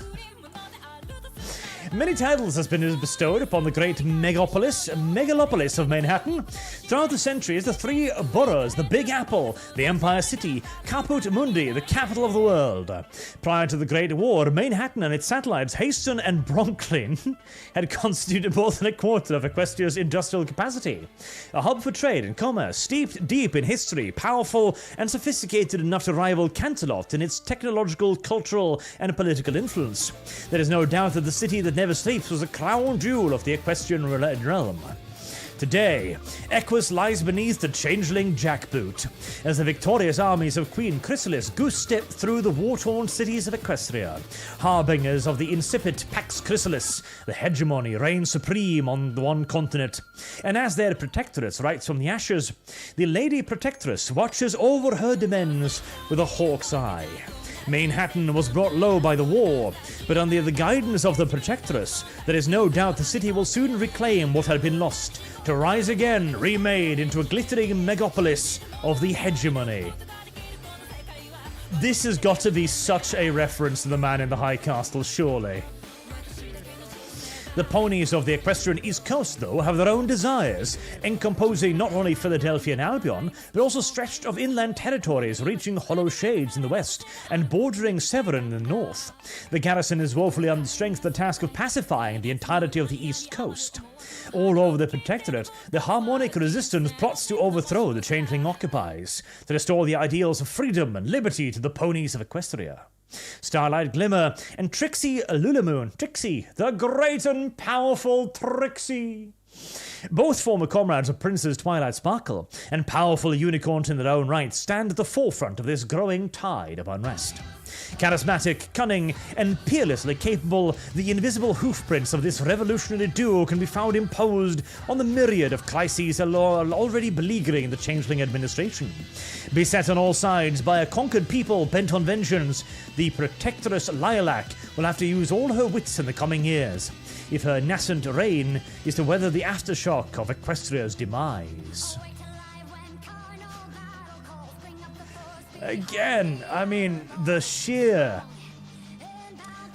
amount of shit this mod has in it is fucking remarkable. Speaking of, oh, yes, okay, the Dread League has murdered the Etruscan Order. Please, Dread League, please go fucking cray-cray this time around. It is so fun when the zombies start eating all of the Riverlands. Reigning Tenor, Rumble isn't processing my payment, so here's money towards more Fallout Equestria. Thank you, Reigning Terror. Isn't it now? Is Rumble being dumb again? Okay, well, there is usually Streamlabs, if I can, see it, which I admit I'm not always great at, to be fair. To be fair. But she is adorable, though. Proprietor's Lilac. Trained at the prestigious Vesopolis Military Academy, Lilac was nevertheless relegated to administrative duties working on the Queen's General Staff during the Great War against Equestria. Whilst her classmates achieved glory for the changeling lands on the battlefield, she was stuck in Vesopolis, kowtowing to Chrysalis. Her service to the Queen seemed to have paid off, though, as she was bestowed the title of Protectress of the exalted metropolis of Manhattan, following its conquest. Ah, she's a little adorable little one. Yes, she is. I adore the sheer amount of autism put into this fucking mod. Smash the resistance. Horse tranquilizer. Isn't all this fuss and discontent so tiring? Relax, have some water. Your compliance is mandatory, but it is also beneficial. Our burden is easy, and our yoke is always light. I love that.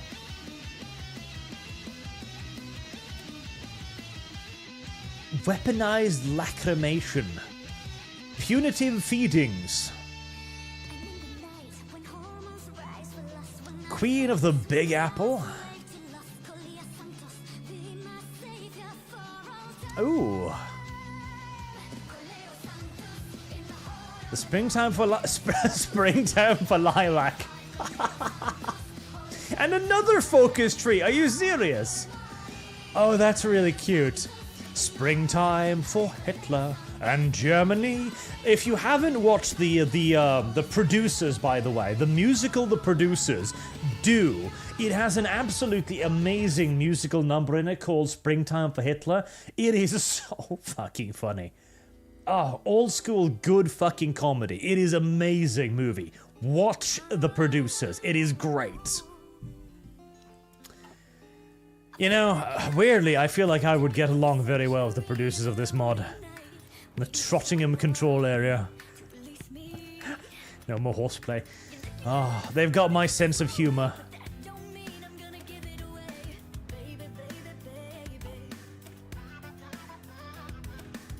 The City of Culture Fest. That is adorable. That is absolutely adorable. I am going to save this as a separate thing.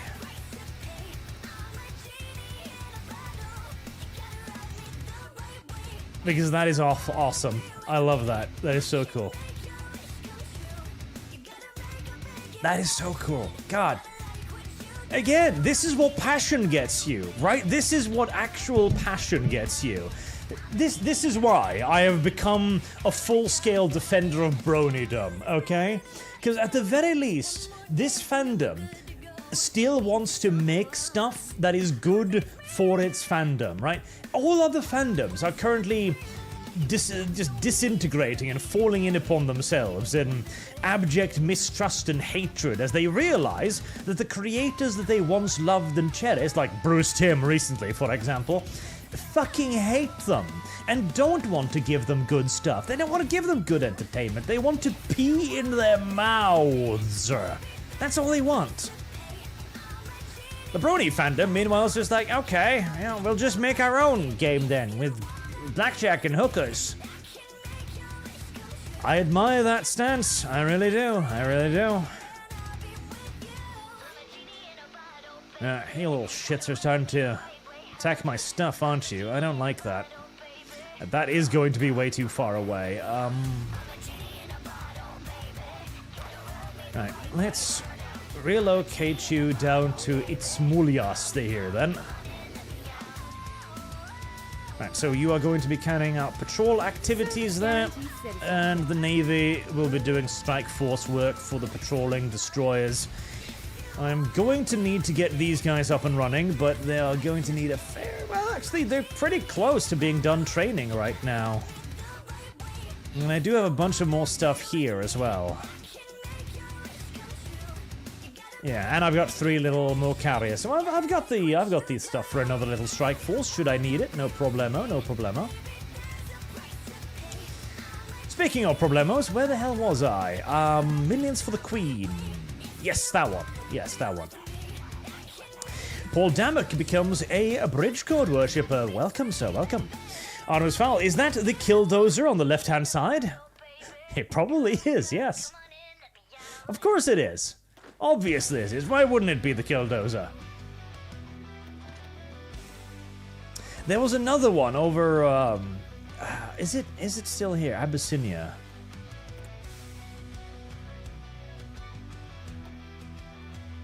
Ah, yes, this one. This one's great. The Abyssinian focus. They're just cats. Feline assimilation. This is the guy with the pizza. I love that. It's just a cat with a pizza. That's all it is. It's just a cat having a pizza. Because it is a cat that has been assimilated into the Italian ways. Cat with pizza. See? Makes sense, right? Makes a lot of sense when you think about it. Totally. Totally. Dangerous naval invasion. They are naval invading me, aren't they, little shits? Little dirt-hugging... Oh, yes. Form Crystal Empire. No. No. That is the one thing we will never do. Right, we've got to start lend-leasing. Right, so...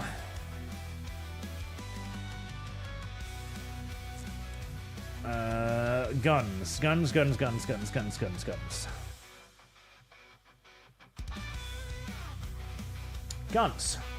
Guns.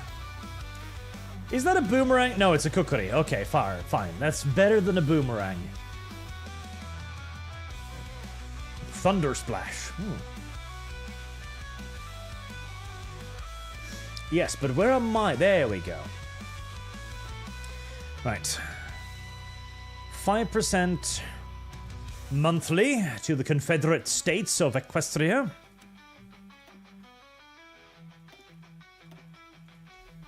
Another 5% for you.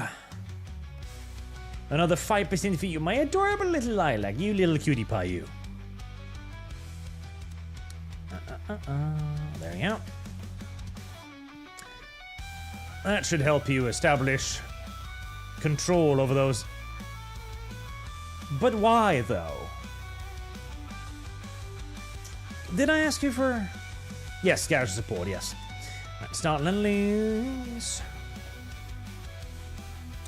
5%. And start lend-lease. This is all going to be a lot of weapons. I am aware of this. but it'll keep them happy and subjugated, and more importantly, it will allow them to build their own little happy little armies. As building their own armies is going to be very, very, very, very useful for me in the not too distant future, and yes, get to work on building those pretty little boats of mine.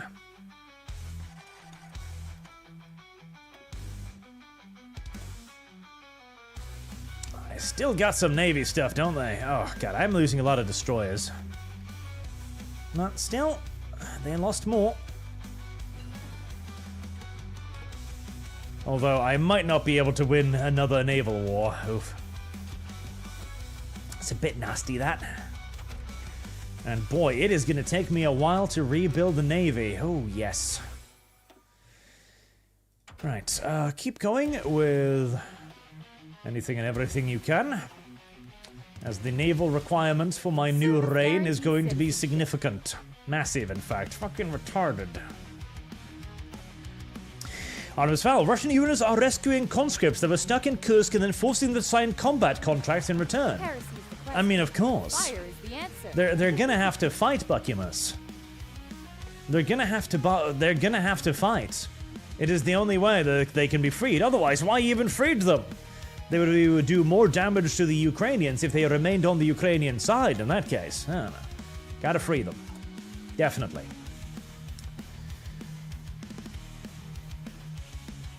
Change the name Corpocracy with bark and bite. Supplementary love extraction. The Advisory Committee of Equestrian Collaborationists. That's quite the name. Did this give me a new dude, by the way?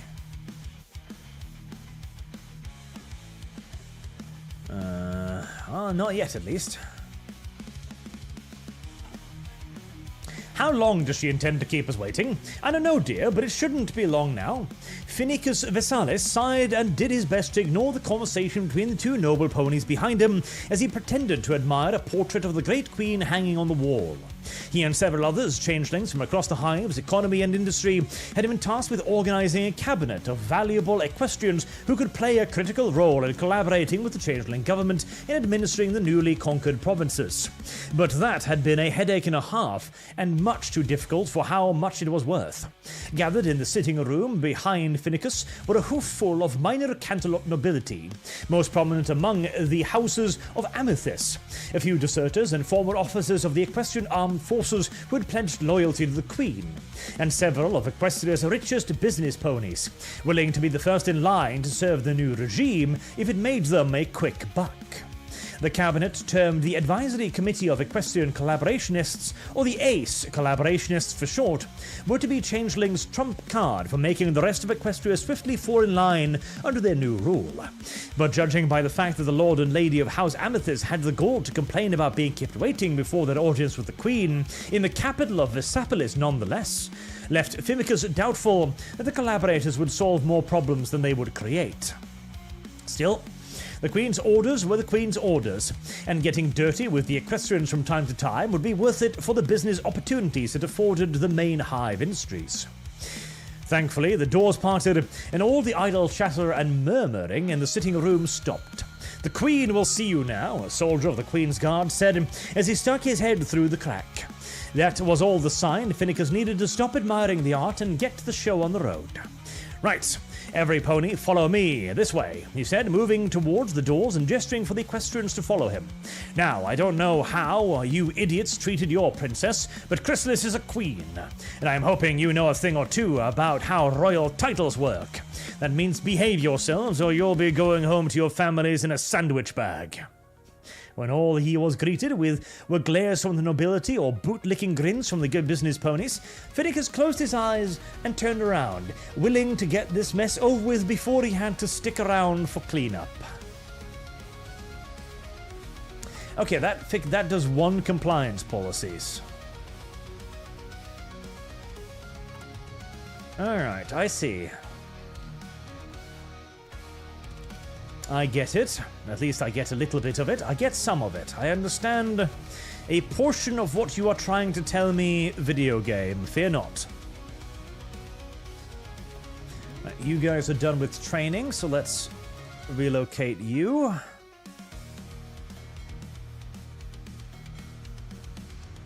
You guys are nowhere even remotely close to done with training. You guys are done with training.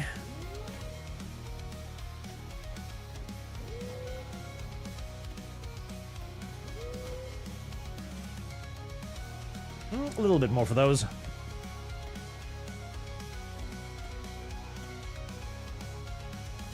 More for those. Princess of Portucabala. I don't even know where you are, but go over there anyways. Alright, and the rest of you still have some work to do. Right, 10 of those. Right. We can wrap up production of these as we will be moving on to new patterns very, very soon. We don't need that many trucks. That many trucks is brutal overkill for what we're currently doing. Nor do we need that many transport planes either.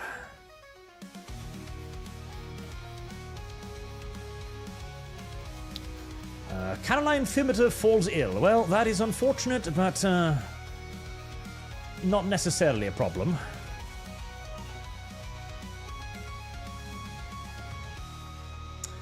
Port strike. Oh, you dirty little filthy shit mongrels. Oh, you dirty little... No, you don't. There are no airports down here, are there? No, there aren't. Fuck. Right, build those up. Toot sweet.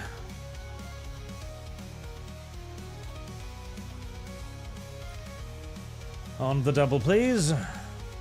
We're going to need those, and we are also going to need loads and loads of radar installations built as well.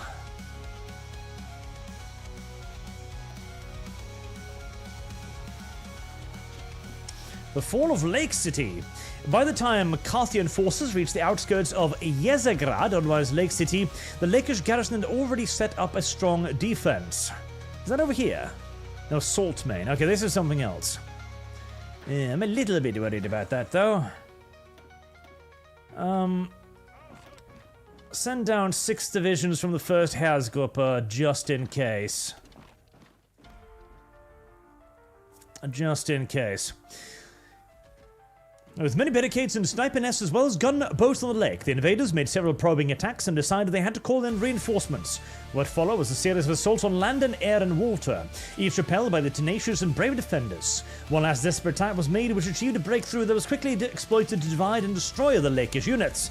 Now the Carthian Empire has gained control of most of the city, but the garrison refused to surrender and the resistance continues in the suburbs. Right, I should probably spread out a few troops everywhere, just in case. Just in case the enemy starts getting frisky for some reason. Could be wise, yes. Especially to places where there aren't that many defenders. I'd be kind of surprised if they decided to start landing shit all the way back here. But you never know. You never know. I mean, this should be crushed pretty quickly just by my local defenders, but still. All you need is love. Artemis Fowl, Russian units are recruiting. I heard that one. Hammer Drive, Brony fandom is still woke as buck. Their flight into Fancy Saddle led to the mind virus of identifying as, and it's splintered as bucks. Gramsci. Oh, that's a little bit That's a little bit sad. Oh, unfortunate. Is it everything you need, General Oberstabsarts? Marcelo. Marcelo, recently promoted Surgeon General of the Royal Changeling Hare, looked over his new office in Seattle. All his papers and books had arrived from Vesapolis earlier that day, and a few drones had spent the past hour or so putting his office together for him. The room was a little more than he was used to, given that the building was a repurposed Olenian administration center, and the deer preferred higher ceilings and deeper walls to accommodate their antlers, but it would do splendidly for his next assignment. Still, it didn't hurt to double-check that the mosquito brains that made up the Queen's Guard had actually bothered to read all his instructions for the move. Have all the reports been collected across Olenia and Equestria? Of course, General Oberstabsarts Masilla. The soldier standing by his side assured him, the binders are on your desk. Good, the Surgeon General waved his soldier away with a hoof. Then let me get to work. I shudder to imagine how strained our armies have made our supply lines of love. The changeling saluted, and then he was gone, leaving Marcelio on his own, slowly shaking his head. The Surgeon General walked around his desk and sat down in the high-backed chair, pulling the first of many binders closer. Snatching a pad of paper and pencil, the changeling began to sift through the pages upon pages of love collection and expenditures all across the royal hair, making noise of shortages in the supply lines. Judging by the inefficiencies in the shipments, however, it was becoming all too obvious that somehow supplying all of the royal hair and the citizens of the changeling hives themselves with enough love to sustain continued changeling occupation of its annexed territories, the royal hair and the Queen's Guard has so far been unable to figure things out. And that was why Queen Chrysalis herself had promoted Marcelo to the nation's new Surgeon General. If there was any changeling that could solve the deepening crisis, it was him. So long as I don't get tied down with red tape, he muttered to himself. Is that a new character then? No, still not. Still nothing. What was I doing? Yes, naval stuff. I was doing naval stuff. Also, I really... Oh yes, improved aircraft cannons. I forgot about you. Alex Hoffman has been a member for 15 months. Thank you very much, sir. Hello, off topic. What nation other than the US can beat China in a conventional war? What would be your top 2 combined that could? Honestly, there's not going to be that many others than the US that can beat them in a straight-up conflict, honestly. Like, you would have to have a coalition. Like, you would have to be someone like the European Union could probably do it. It would be... nasty, and only because the European Union is far enough away to the point where it could properly mobilize before shit hit the wall. But in a straight-up one-on-one, I think probably America is the only one. Russia, maybe Russia before the whole Ukraine debacle, maybe, possibly. Not entirely sure about that one, but at the very least they would stand a better chance than, you know, Germany or France or any of those other single European nations that have spent the last decade or so relying entirely, solely, exclusively on America to provide it with all of their military abilities. That is really the big problem with Europe right now. We have exported the entirety of our military defense to the US and the US alone, and that's not really actually that great of an idea in the long run, weirdly enough. Strange, I know, and yet, nevertheless, so very, very true. Are you repairing?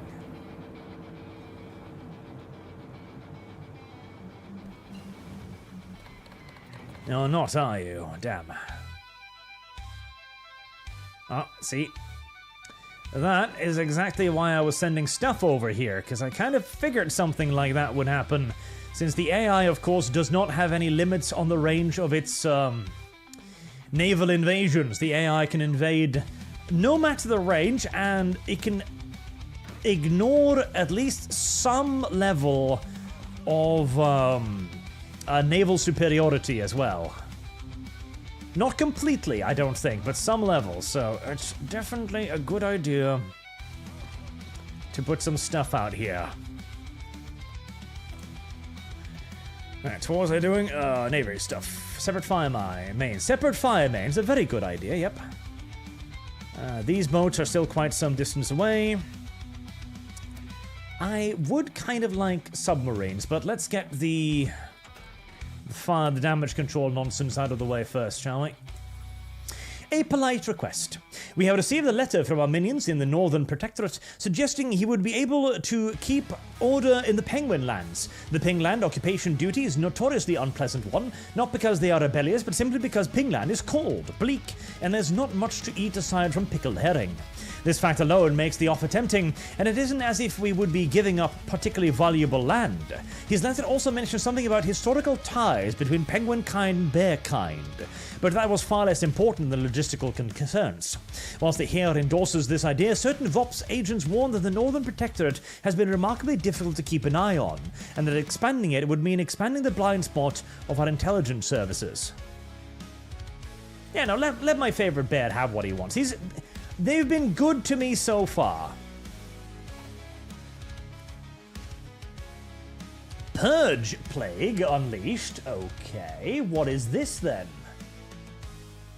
Hellquill is notorious for rabid hatred of ponies. Oh, this was over there, yeah. That's irrelevant. It's just the Griffins starting to genocide the ponies via biological warfare. Entirely normal. Nothing particularly out of the usual at all. Just another day in Equestria, that's all.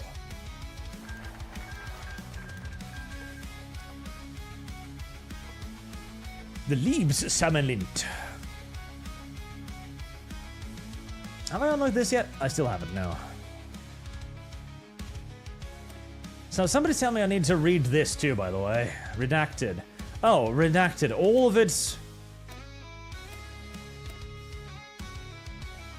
You know, there's 7 for acre base that are based on there's 255, 250 title bombers. Fallgelb.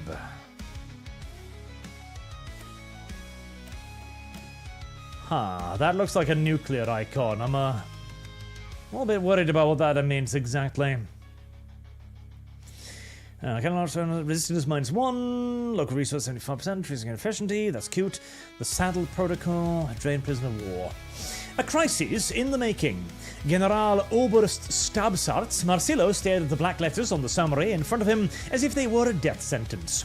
From the moment he had arrived in Seattle and gotten his team situated in their new office, he had them crunching numbers and revising projections day and night to solve the growing love crisis snaring its tendrils around the hair and grinding its gears to a halt.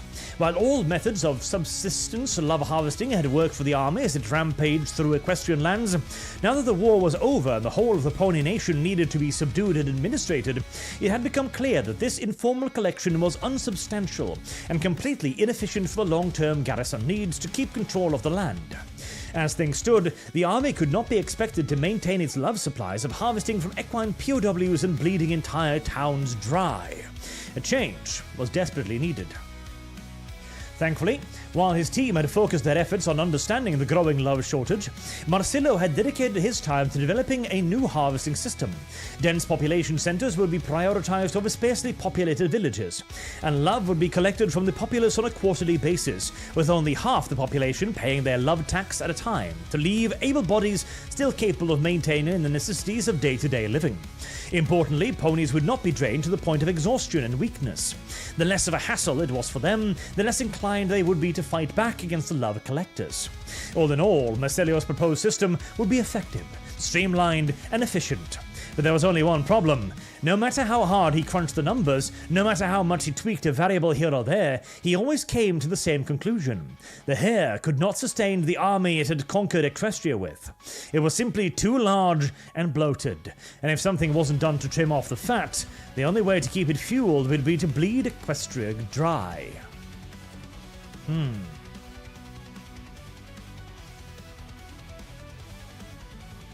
Okay. With Bark and Bite. Changeling Correspocracy. The Seattle Protocol. Okay, so that's his idea of, taking care of it, and that's more like the crazy drain them all, I guess.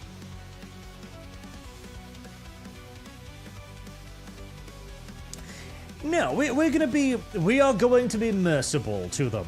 My principal advisor is like, no, it'll be way more effective if we do this gradually, sir. Okay. All right.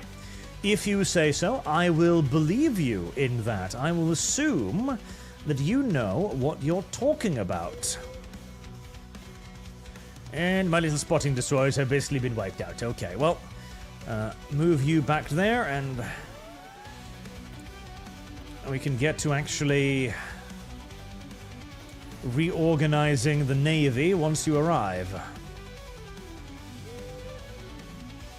You're on the way, right? Yes, you are. Right, well, so far,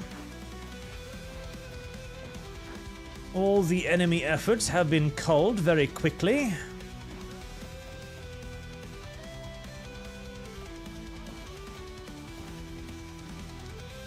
And we're just going to make sure that we have forces everywhere to deny any more potential landings their resupply.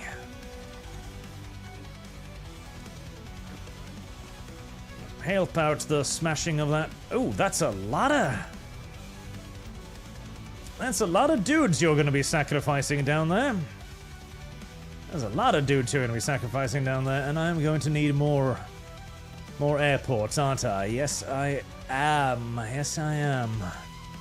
Military infrastructure was apparently not high on the list of priorities for the southern lands. Supplementary love acquisition. Oh, that looks like a fucking math formula. Hello.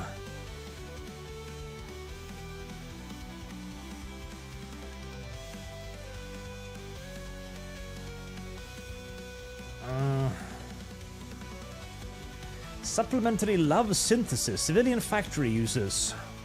6. 140 days. Okay, I've got plenty of those. Feel like total number of drone calls. God, a fucking math problem? Are you kidding me? I am not doing a math problem. Eat my dick. I am not. I don't intend to. I don't wish it. I refuse to do math in a video game. Never, ever, under any circumstances will I be forced to engage with math mechanics. No. No. Absolutely not. Where did your boats go? Oh, you're there. Okay, right. We are going to have a lot of reorganization to do in a moment. Skepticism from the hare. And that leaves us with only one viable option for the long-term stability of our nation and our army. Marcelo finished, tapping a button against the graph projected against the screen in the headquarters of the Royal Changeling Hare. We must curtail the excess of the hare and demilitarize it. It is the only way to keep sufficient reserves available for our armies in the case we must deal with another threat. Marcellia watched the general with hawk-like eyes, quickly gauging to see if he had gotten it through to them in the past hour. Judging by the bored faces and sour frowns, however, he had not. That was made all the more apparent when General Oberst Lakin Cardo, captain of the Queen's Guard, dismissively waved his hoof. Conjecture and worry, he said, rolling his eyes. The system as it stands now works just fine. After all, it gave us the supplies we needed to win the war, and now you want us to scale back the hare? He scoffed, collecting snickering from the other officers in the room. Such a defeatist attitude is unbecoming of you, General Oberst Stabsharts. Marcelo forced himself to take a breath before rising to Lekint's challenge. Taking Equestria was one thing, General Oberst. Marcelo began. Holding it is another matter entirely. The war is over. There is more need for the hare to remain as engorged and bloated as it is. If we do not scale things back, then our glorious hare will collapse in on itself from love shortages everywhere.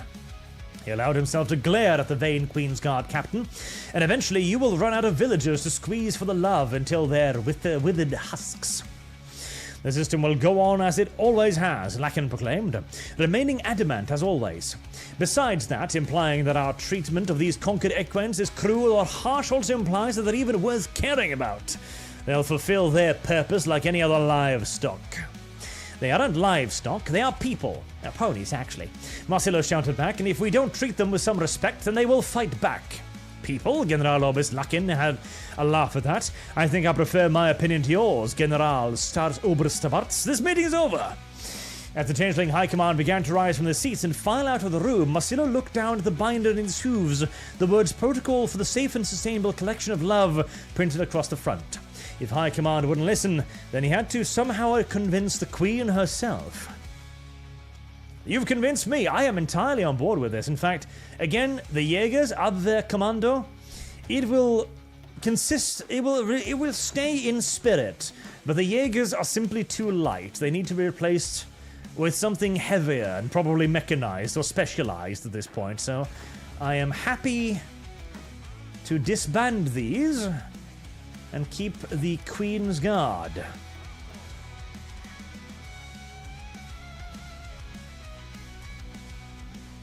See, because this is what Germany should have done. This is what the Germans needed to do in Russia. They even had a whole plan, basically, I think it was the Rosentop Doctrine, where the entire idea was that they would treat the Russians well, and they would use the animosities in the Russian people against the Russians. They would go up to the Ukrainians, for example, and say, hey, we know you've been oppressed by the Russians. If you join us, we will liberate you. We will give you back your homeland. That was very, very popular. In fact, in nations like Estonia, etc., the Germans were welcome as liberators, as were they in large parts of Ukraine as well. They could have split up huge parts of the Russian army, the Red Army, by simply treating their prisoners with a modicum of respect, or at the very least, separating out the Russians from the non-Russians. But no, they didn't want to do that. Far too sensible, that. Far too sensible. Help me. Right, feeding the hives unlocks love consumption decisions, rations for recruits, ration research, ration productivity, one occupation consolidation. Okay, I do need those, so let's keep going with that. Marcelio didn't know how he'd done it, but he had. Somehow, by pulling every favor he had to his name and arranging a few generous gifts that some less scrupulous changeling might call bribes. The General Oberstabsatz had arranged for his new protocols for the love extraction to bypass the Changeling High Command, to make it directly to the Queen herself. And even more amazingly, the Queen had apparently read through the proposal. Gasp! Where was I? Who knows? And ordered it to be implemented all across the newly annexed lands. Somehow, for once, reason had triumphed in the upper echelons of the Changeling hives.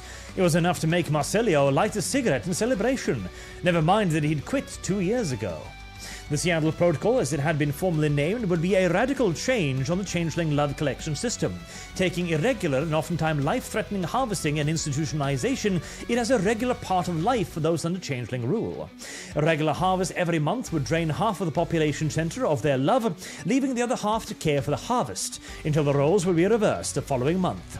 These semi-regular and harmless collections would be sufficient to keep the love flowing into the hives as much as it was needed, without riling up the anger of those providing it to the collectors.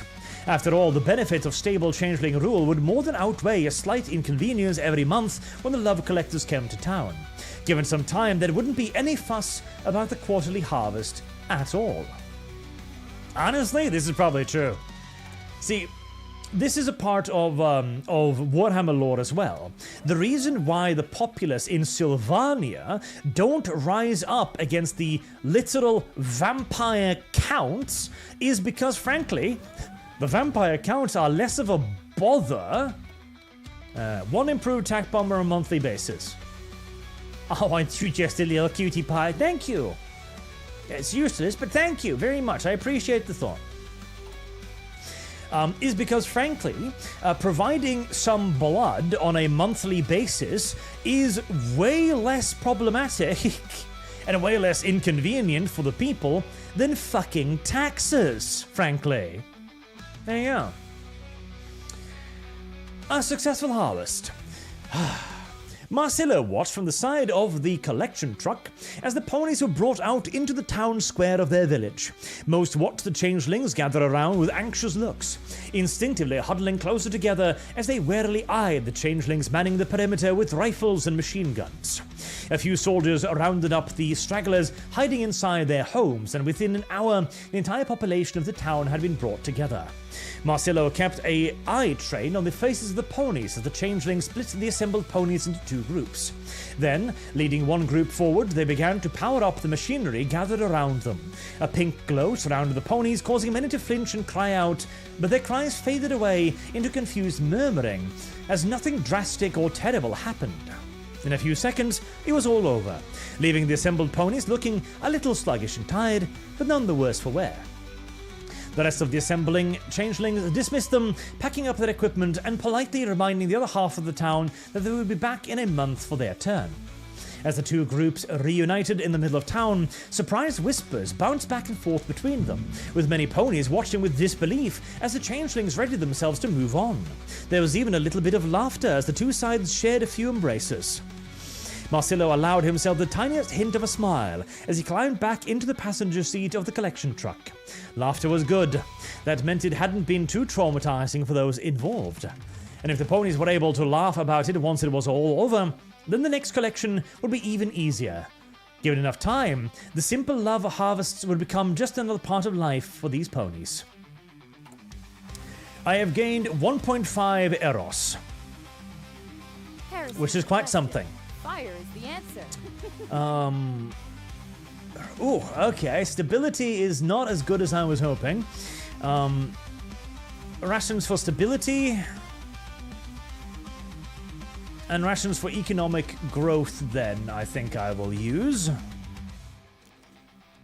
And since I've got so much of it...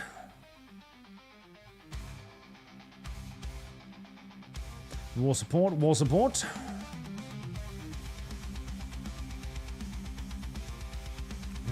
War bonds? No.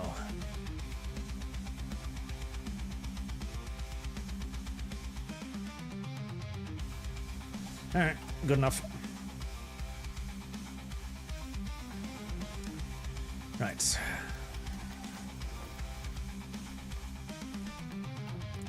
That'll keep the skies above a little bit clearer. Alright, we've got more.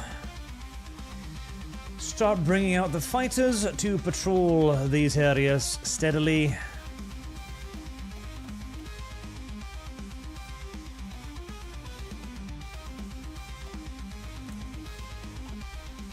There.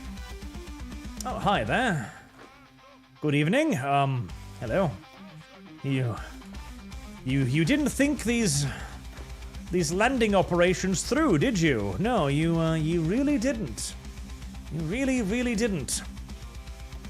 How are we doing down here? Are they still... God, that is so many units they've got down here. And they're not really achieving much either. As my units just kind of slowly but surely grind them down. Beautiful, beautiful, beautiful. Many, many casualties. Many, many casualties. Good, good, good.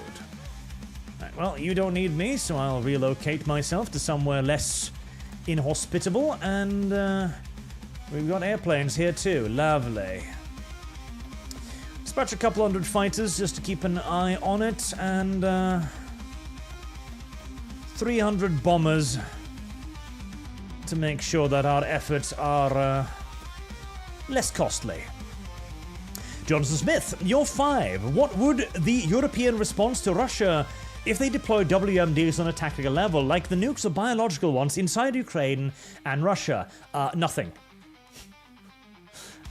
Nothing. Nothing whatsoever. There would be no response. Well, there would be a response. The response would be, oh, Russia, how could you do this? How could you, you meanie grumpy puss Russians? That would be the response. That would be all. That would be it. That would be the whole and complete utter extent of it. God, you've started rebelling over there too, have you now? Fucking Christ, 100? You are fucking kidding me. Okay. Well, local police force is no longer an option, that's for sure. Did they reset in Kingdom for Lenya too? Damn. Resistance target, -35. Martial law, yes. We're gonna need martial law here. God, you just keep giving me these enormous fucking box attacks, don't you? Somebody had a lot of fun writing this, but I'm starting to get angry at them. Backend. Love again for supplement love acquisition, 25%. Right, but does any of this give me the things I actually need to, you know, do the thing? 1 out of 5. Not really, no.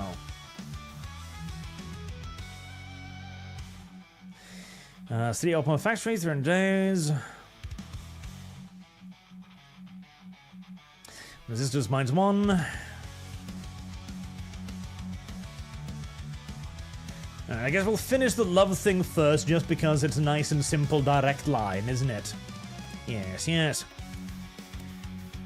Finish. Oh, I have a free one. Okay. Air stuff. I need torpedoes. Industries of Love. General's Obits, whatever, Marzillo sighed and flipped through the binder of notes sitting on his lap as he awaited the decision of the royal court. Why did he even bring so many papers?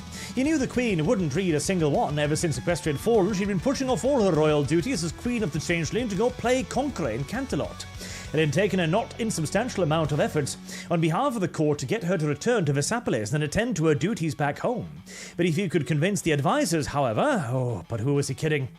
The advisors were all from the greatest hives, places like Zvrax, Ditresia, Soriath, and even Versapolis itself. Surely none of the bugs on the Queen's Council had even heard of the no-name hive he was from. At the very least, the proposal in his binders gave him something to do while the advisors debated his proposals. He flipped through page after page of notes, each one explaining in detail how the industrial capabilities of the Changeling's hive could be improved by allowing the workers increased access to love, to make up for longer hours and more demanding work. Sure, it would pull love away from the military, but wasn't keeping the machines of industry working even more important than supplying a few bugs and patrol? Not only that, but Marcello's thoughts were set in the future. Once the garrisons could be scaled back and Equestria's trusted to run itself, the initiatives he set forward today could go a long way towards building up changeling industries in the future. The door opening startled him out of his thoughts, and Councillor Komarog stepped forward, turning towards Marcello. Do it, was all the councillor said before closing the doors and returning to the important business taking place inside. Marcello blinked blankly at the doors for several moments before a pleased smile settled on his face. It was time to get to work. Well, isn't that lovely?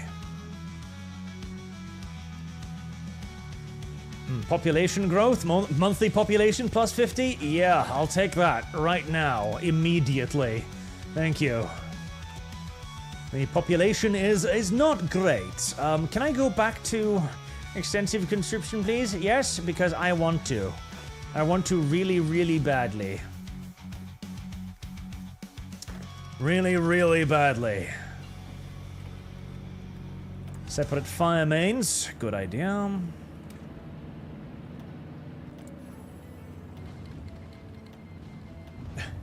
Really? You're gonna start giving me weapons, are you? Well, I do have a deficit of like 8,000, so I can see why you would do that. But I've almost got enough armored cars, which will really help when I get enough of those. Right, we can decrease our supplies of artillery, because we don't need that many.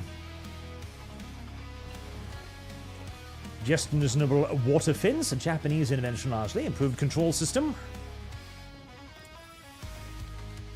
Fine, if you want to give me some SVTs, I'll take the SVTs, why not? Happy bombers. Total shot down 46, ouchies.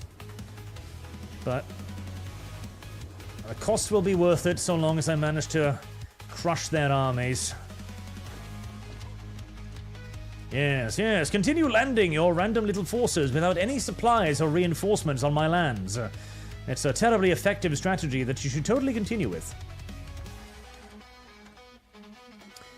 Right, are you guys finishing up your stuff now? Yes, you are. Okay. Reposition the mine layers.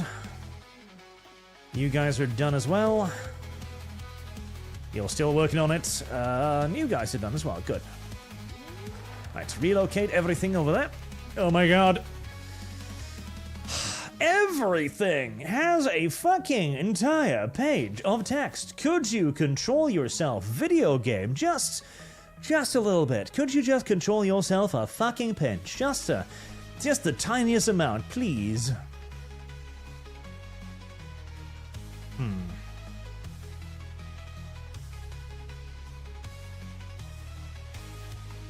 That one. The inaugural convention of the Hizirk. With the Great War over and the ink drying on the history books, the time has come to turn the hegemony efforts from conquest to occupation. The newly institutioned Aktionsplan Bedekt seeks to make the most out of the fallen remains of Equestria, gathering up pony scientists from the ruins of their old nation and firmly encouraging them to share their research and discoveries with the hegemony. To oversee the enforcement of the Aktionsplan, a committee of top changeling scientists, army officers, and industrial leaders has been organized in Vesopolis to determine where these efforts should be directed first. Named the Hegemony Science and Industrial Research Compact, or HISIRC for short, the newly established board of directors has gathered to determine what should take priority in the salvage and the recovery operations before the equestrian scientists go into hiding and their research is lost. The board, however, is heavily divided. Representatives from the Queen's Guard have insisted that HISIRCs prioritize military hardware and the recovery of advanced weaponry such as railway artillery and complicated electronics, while the high-ranking officers of the Heer have pushed back the HISIRC should invest in rocketry and atomic science, as these frontiers will be the future of the battlefield of tomorrow. Still more demands have arisen from the sizable faction of changeling industrialists and capitalists, who sense great opportunity for the hegemony and their businesses in learning from the ponies and having them teach us their technology, instead of scavenging it for it like vultures. As the Hizirk bogs down into a stalemate between the three factions, a decision must ultimately be made to prove that the Aktionsplan Bedek can be successful.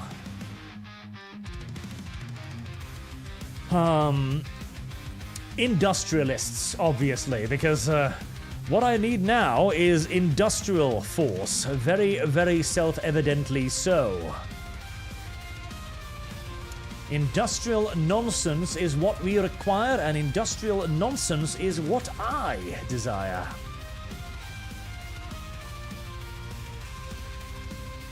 Let's continue spending on those upgrades. Right, so is the Navy finally all gathered up? Oh boy. Okie dokie then. This is going to take a moment, chat. This is going to take a while.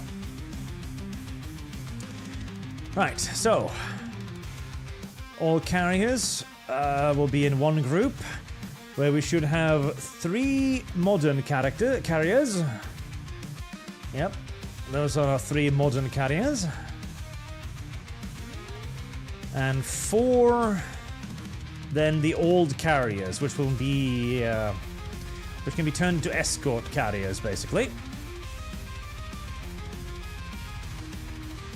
We have 25 submarines. I mean, they don't. Hold on.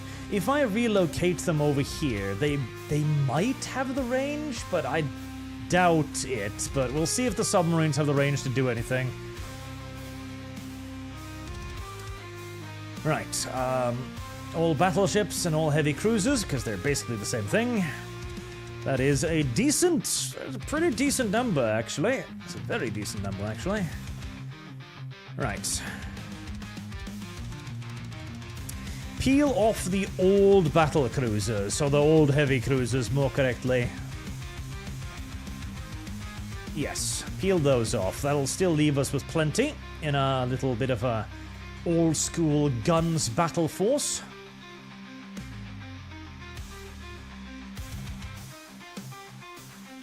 And 7 battle cruisers as well. Oh yeah, that'll be more than enough then. That'll be massive overkill, honestly, if anything. the light cruisers.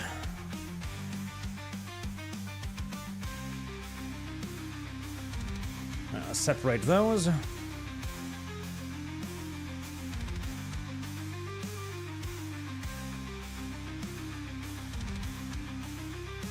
Right, that's... Those are mine layers. Those will need to be separate, obviously. That leaves me with 21 light cruisers, which is a fucking lot. Okay, okay. And 190 destroyers, which is also quite a fucking lot. Oh boy. Okay, patrol destroyers. No, no, no, no. Oh god. I wish you could separate them based on class. That would be very, very, very nice.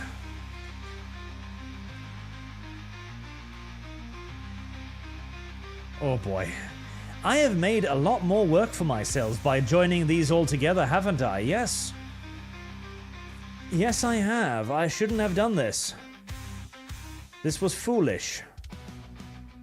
Exceedingly so.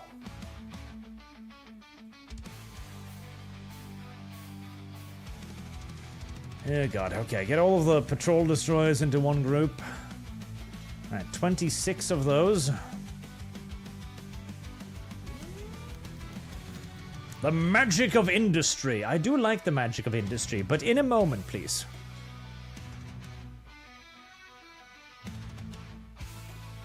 Oh boy. ASW escorts.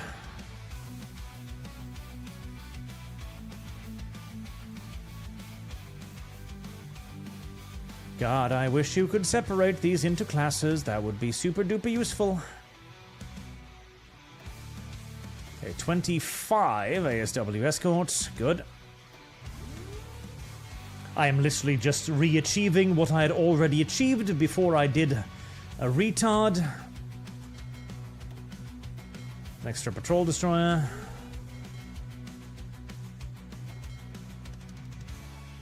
Oh god, I am just making this more complicated for myself, aren't I? Yes, I am. Right, patrol destroyers over there.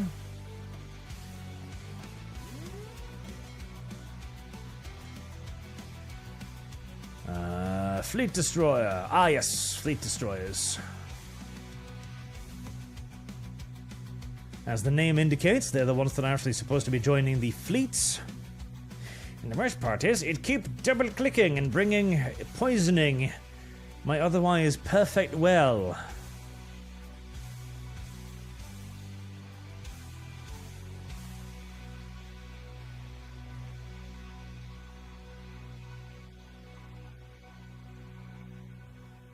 Alright, 20 fleet destroyers.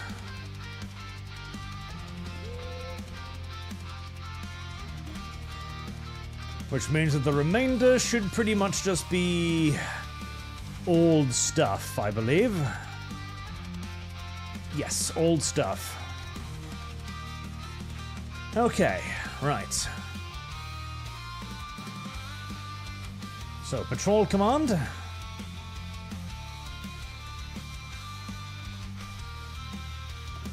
Under the command of the Craven Career Officer, because he's the guy most likely to run away, which is exactly what I want him to do.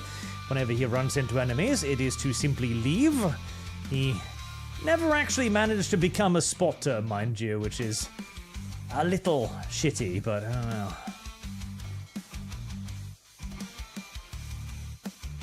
Fleet destroyers, and what are these? These are ASW escorts, right. Any one of you good at ASW stuff? No? Okay, well, it'll just be you then.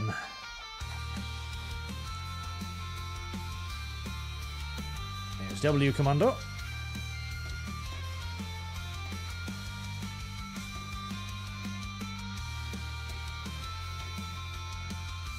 Where do you go? You go over there.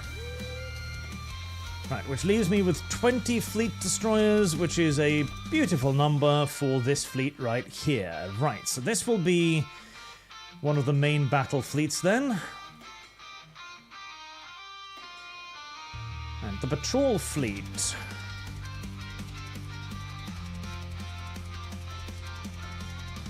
Right, 7 each. And each of them will be given a carrier to give my patrol fleet a pretty... Oh, we've got dumbass submarines up here, do we?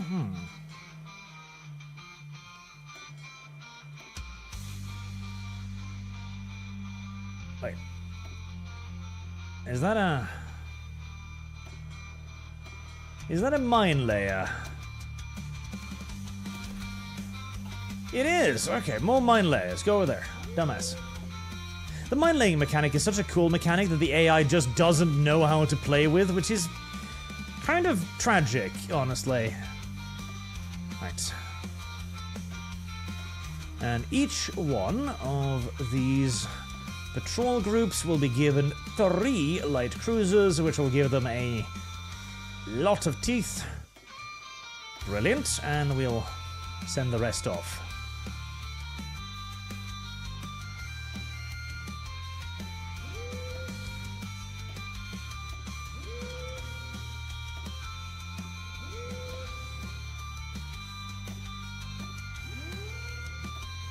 There. And now split.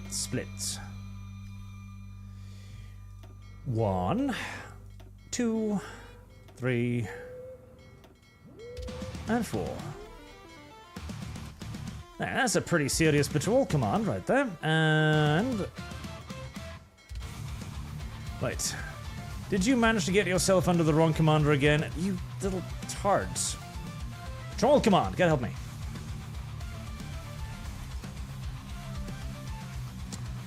Right, where's the Craven? Can I get maybe a better... promising leader, lead experience gate might not be a terrible idea, yes. Let's actually do that. That might not be so dumb. Right, I kind of wish I'd kept a hold of something on the coast so that I could run this a bit more properly, but... fuck it. 16 boomsticks. Why, thank you. I appreciate the 16 boomsticks. I do. I do appreciate the 16 boomsticks. Right, we've got mine layers. We have a lot of mine layers. Good God.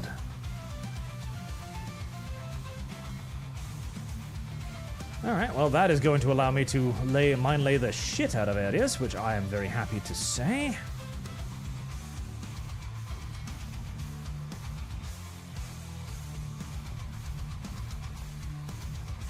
Minung Commando, I'm presuming, the Craven will actually be excellent here, yes. The Craven will actually be perfect for this. Nice you over there. Right, ASW command. So I'm presuming we've got... Yep, submarines. Very well.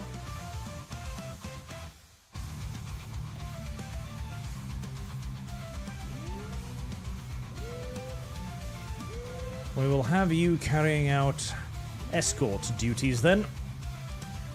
You're obviously not going to need that many ships each, so 6 ships to carry out escort duties. Should be enough. Leaving us with a ridiculous amount of battleships and old destroyers. Right, well... I'm thinking 30 will... probably be more than enough. I mean, that is still one hell of a battle fleet. And we'll break off 2 battleships and 2 battle cruisers to rejoin the carrier fleet.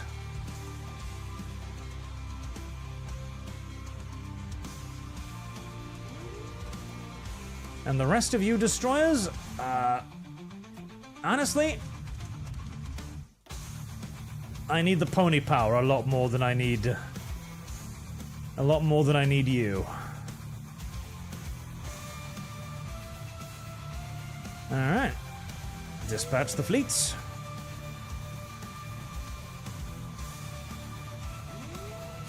Fleet reorganization complete.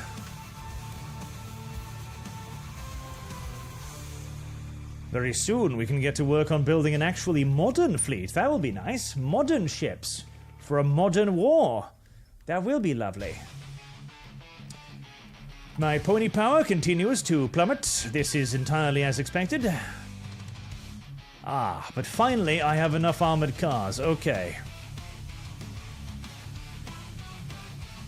Right, where is the... I need to give them a special icon so I can actually find them. It's not the Grens Infantry. It's not local levies. There, the Felgenderarmery. Right, okay, you need a little special... What says military police? M? I mean, sorta. But, yeah, M. Right, you are going to be given a... Not a tank battalion, no, but an armored car unit. And if possible, I'd like to give you a unit of mechanized infantry as well, and then I'll remove some of the infantry. Any of this make you harder? So that gives me 42% hardness. I wonder if Field Hospital does anything for garrison forces. I doubt it.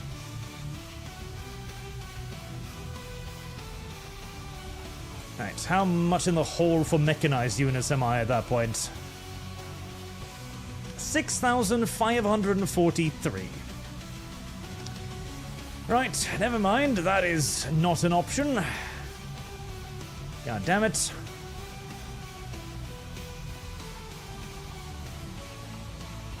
Infantry it is, then. I was kind of hoping I'd be able to get enough of them in there to... What do you mean 6,000? But I had 6,000. Okay, well, they're increasing, so fine, I guess. Her Majesty's Love Acquisition Corps. Marcelo watched the love collection process from the other end of the doctor's office in the small town of Bridleville, a clipboard and pen sitting on the desk in front of him. Ever since his proposed reforms to the love collection system had begun the implementation throughout the hives, the efficiency at which the newly established collection truppen could harvest the mandated love tax from the ponies and deer had only increased. The mandatory taxation, though overseen and enforced by armed soldiers riding into town on trucks, had largely gone off without any difficulties. Apart from a few noted cases of exhaustion and dizziness in elderly ponies and deer, as well as among the very young, Marcelo scratched a few notes onto his clipboard as a teenage couple stood up from the collection chairs and staggered away, leaning heavily against each other for support. He'd seen enough collections by now to know that they would have to limit at what ages ponies and deer should be expected to pay the love tax. Making it mandatory at 18 and then ending it at 58 seemed to be the most reasonable age bracket to work with. As below and above that range, the nasty side effects of collection were more prevalent and often more impactful. Still, that gave the hives 40 years out of each subject to collect their love taxes, and so long as the worst excess in the hair were curbed, it would be sustainable for a long time to come. I mean, hell, that's more reasonable than our taxation system, so I agree. I very much so agree. Can I get more military police, by the way? No, 2 years. Fuck me. Right. These electric submarines. At least I'm almost done with researching the boats. Oof. Okay, so that is all of the love extract. No, a symbiotic manifesto. That's the last one. The changeling condition. A symbiotic manifesto. Okay. Well, that sounds cuddly and nice, surprisingly enough.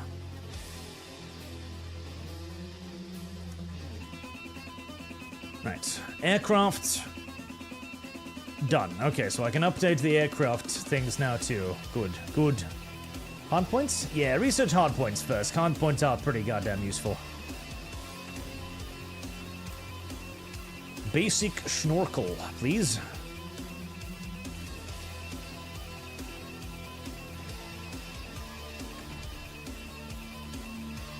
Alright.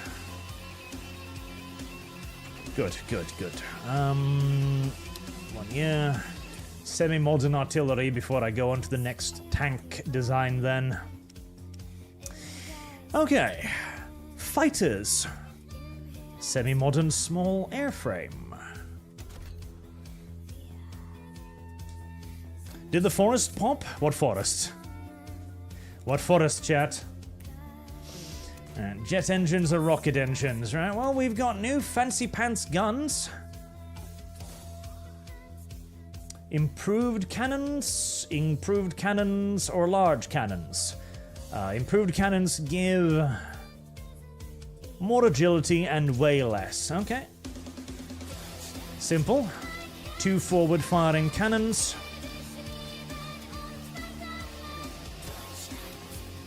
Self-sealing fuel tanks, obviously. Drop tanks, of course. And extra fuel tanks. Anything else? Armor plating, drop tanks, time brakes? Floats? Nah.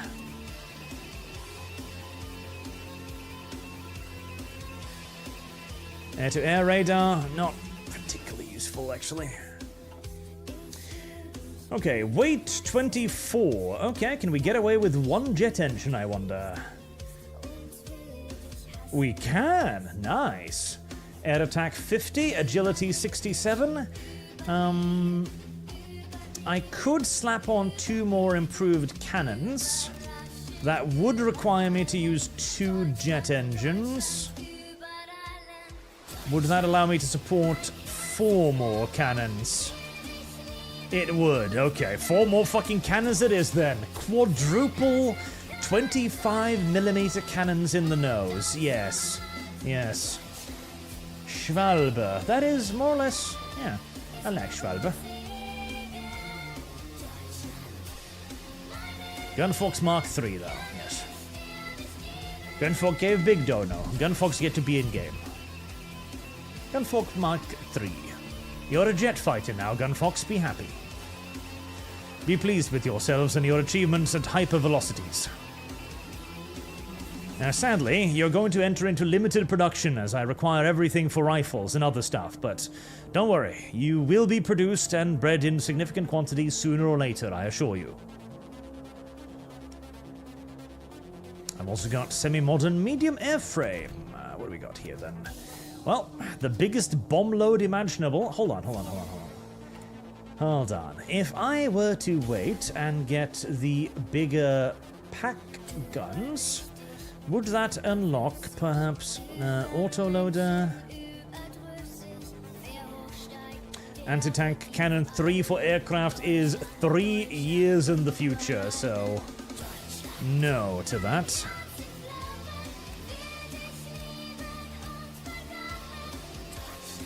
Do want rocket pods, but that's also too far in the future. Fine.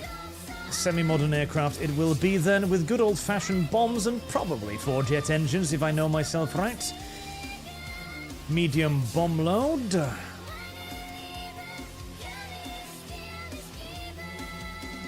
So anti-tank cannon gives an attack of 14, whereas a small general purpose bomb load gives an attack of 17. Nice.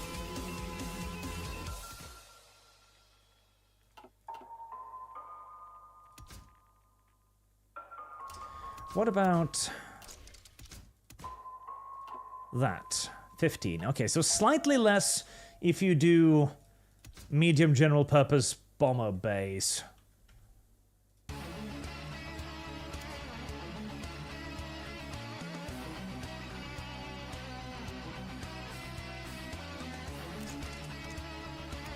Alright.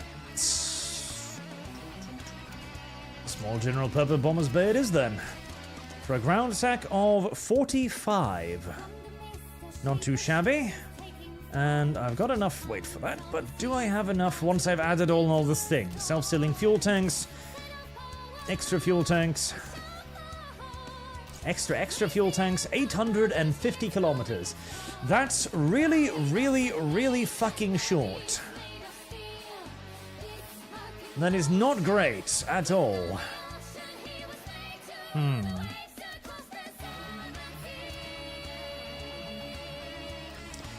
with turboprops. Can I still do it? I can, right. Turboprops is definitely the superior option here then.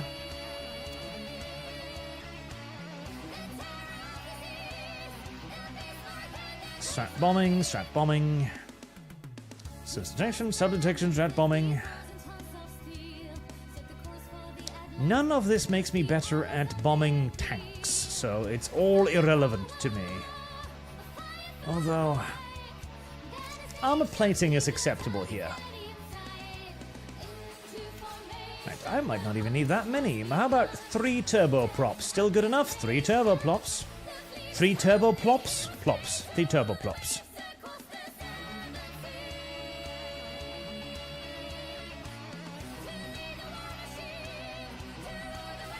Supers. There's the largest super chats today, so we'll call them the Supers class then. Which sounds a little bit gay, but fair enough. There. The new Supers. Supers. Supers? Who knows? All we know is that it's relatively effective at bombing the enemy, and that is all we need to know. Still need a lot more of everything. Let's get strategic bomber production going as well, because I really do need those. They will be very useful. And I'd love some naval strike craft, but right now using industrial power on naval bombers feels wasteful, so we'll worry about that later. Supplementary love acquisition.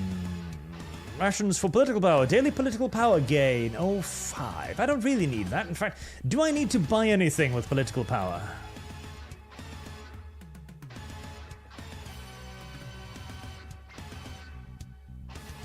War bonds would be kind of nice, honestly. Yes, let's issue some war bonds. Anti-ban harmonic and democratic parties? No, no. It'll cause me too many troubles. War support is already the 100. My stability is the big issue that keeps falling. I don't like it.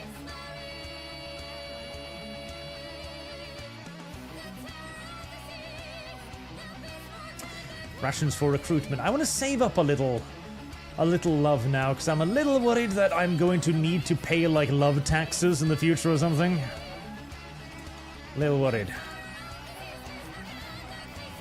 The changeling condition. Marcelo walked into the diner in downtown Seattle and saw his colleagues had already secured a table. Waving to them, Marcelo quickly made his way through the diner and sat down in an empty seat at the corner of the table, sharing greetings with his friends. His mouth began to water when he saw that they had already ordered an appetizer, and he helped himself to a few bites. He had to admit, with all the time he had been in Seattle since the end of the Great War, Olenian food was really growing on him. Not to mention that there was something a little more filling about deer love than pony love. Took you long enough, Marcelo, one of the Changeling's R&D lead, Dr. Lysiuk, said, working late again. You know me, Marcelo said with a little laugh, don't want to disappoint the Queen. Their conversation wandered through their meal, the 6 changelings enjoying the chance to talk about their work and ideas without being confined under the umbrella of business. If it wasn't for the weekend evenings like this to relax and unwind, Marcelo knew he would have gone insane long ago. But as the conversation turned inevitably to the method used to gather love from the hive's new subjects, Marcelo frowned into his drink, the wheel in his head turning. What's wrong? Asked Lix. I was just thinking to myself, why is it that we are able to form friendship with each other, discussing ideas freely as we are right now, but not with the creatures we feed love from?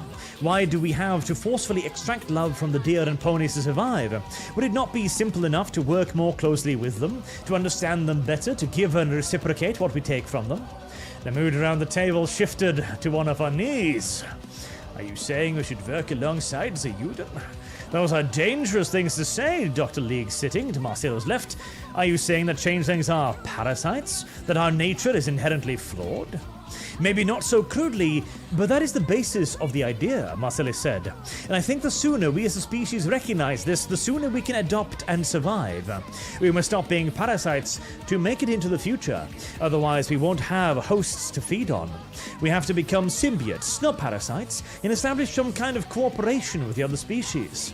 That is our only way into the future.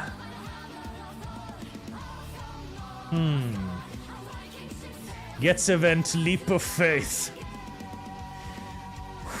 I mean, he's right. But I'm starting to wonder if this scientist is getting a little bit too liberal for my opinions.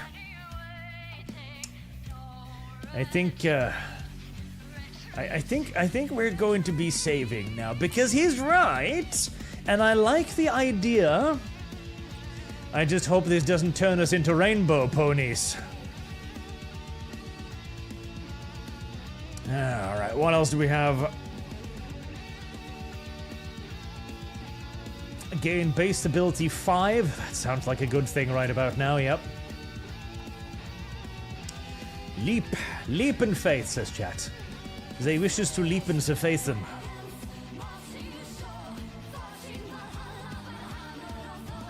For stability plus 10, plus 5 is your problem. Yeah, I'll do that. Because plus 10 stability is quite nice. Oh boy, why? Leap of faith. Marcelo hesitated outside the door to the cafe in Acronage, staring himself down in the reflection of the door's window. Was this really a good idea? He doubted that, but the question demanded an answer, and it was always a scientist's duty to find them. Hopefully, the pony inside still felt the same way. Working up the strength to push through the doors, Marcelo stepped inside and spotted his target, a blue stallion with a white mane sitting in a booth in the corner of the cafe. He wasted no time in approaching the booth, though he slowed as he approached so the pony could see him. Recognition sparked in the stallion's eyes, and he stood up, a genuine if unsure smile on his muzzle. "Marcelo," the stallion asked. "Celestia, it's been too long." Celestia? "Likewise, Spectrograph," Marcelo said. "Oh yeah, right, Celestia. I know, I was confused there." Shaking the snail's hoof. "Though I'd caution against saying that name in particular too loudly." Spectrograph seemed to remember himself and shook his head. Right. Your queen doesn't want any pony to remember that the princess even existed. "Our queen," Marcelo reiterated, gesturing to Spectrograph as well, not just mine anymore. Spectrograph's smile turned to a frown. "You know, I can't forgive your kind for what they just did to mine. I'm only here because we used to be friends and colleagues before everything went to Tartarus. So, what do you want?"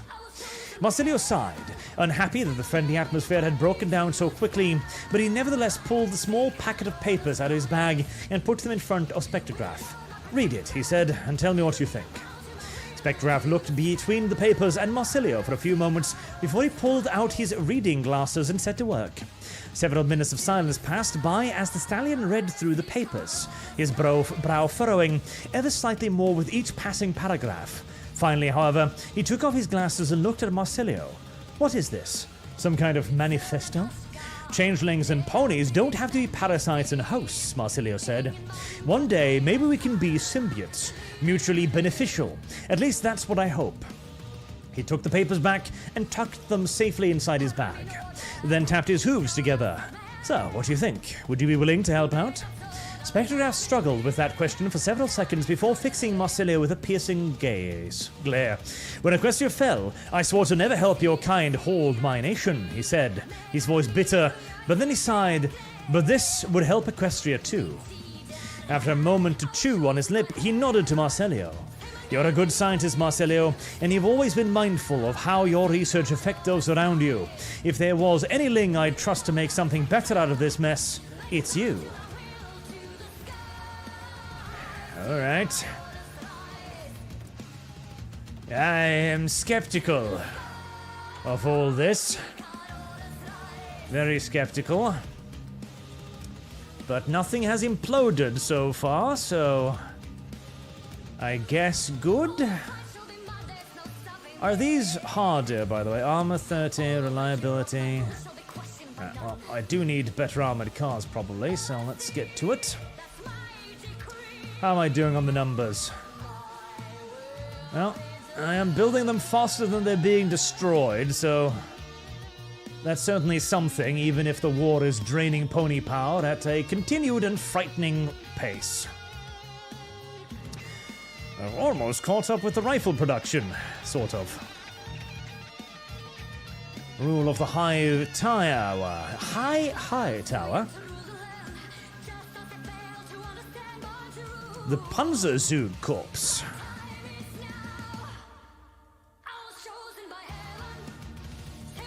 Yeah, base stability. Executive order. The hegemony has expanded beyond the administrative capacity of the previous governing apparatus due to the successful liberations of servid and equine territories.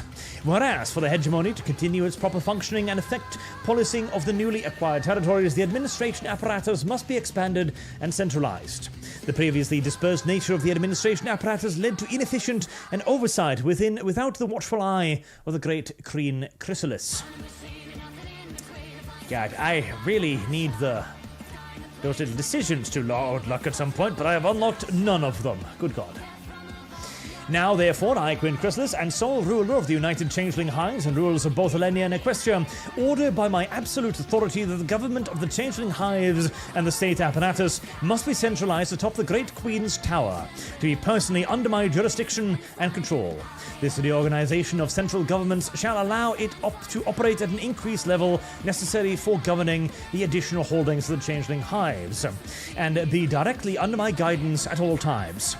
Henceforth, all governing bodies should be prepared to move from their current offices in Vesapolis and the surrounding districts to offices atop the Great Queen's Tower within 7 days. Harsh. Or the posting of this executive order. Failed to comply in a timely manner will be met with severe punishment. Signed into authority by the great Griffin Chrysalis. 7 days. Right. Well, I hope they're able to move fast. The King of Wingbody is dead. Good for him. The Fall of Yakistan. Good for him too. I'm sure they too are happy about falling. I would be happy if I were to fall. I would be pleased. The sweet embrace of death would relieve me of so much reading. The sweet, sweet embrace of the end.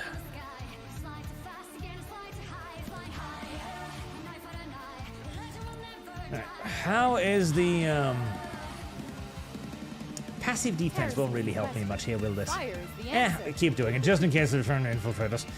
Right, well, things are getting more orderly to a certain degree and a certain extent. Not by much, but, you know, something.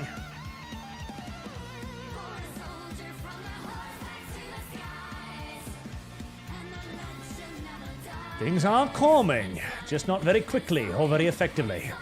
Sentinel Rex. He's changeling Karl Marx. You know what to do, Arch. Oh, God. Is he now? I don't like that idea. Snorkels. Snorkel. Art thou a snorkel? Yes. Semi-modern artillery, get to work on it. That'll allow us to upgrade our tanks in the not too ridiculously distant future, one would perhaps hope. God, are you still doing this? Okay, well, it's literally one division that landed over there. Not really a particularly big deal. Right. Let's see here. So, Patrol Command.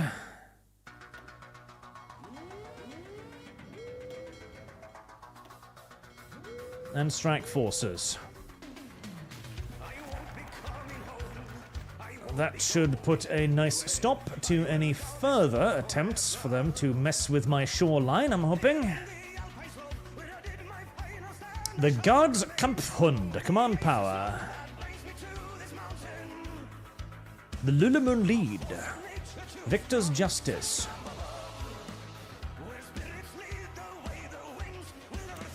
That one, less resistant. Some pony to watch over me. The Vesapolis Office of Public Safety has recently started upscaling recruitment and training efforts. Did I get that? Training efforts to stuff its ranks full of trained infiltrators to disperse on deep cover operations through Equestria, with the intention of locating and cracking down on resistance groups and dissenters throughout the nation to tighten the changeling grip on the land. What's more interesting is that VOPS has made publicly knowledge that disseminated it far and wide. That's a clever move. Through channels both conspicuous and discreet. The intended effort has arisen almost immediately. All through Equestria, ponies no longer trust their neighbors or POWs returning home from war out of the well-grounded fear that they could be changeling infiltrators. Resistant groups are struggling to grow in size, as the knowledge that any pony could be a changeling in disguise makes them more cautious than ever.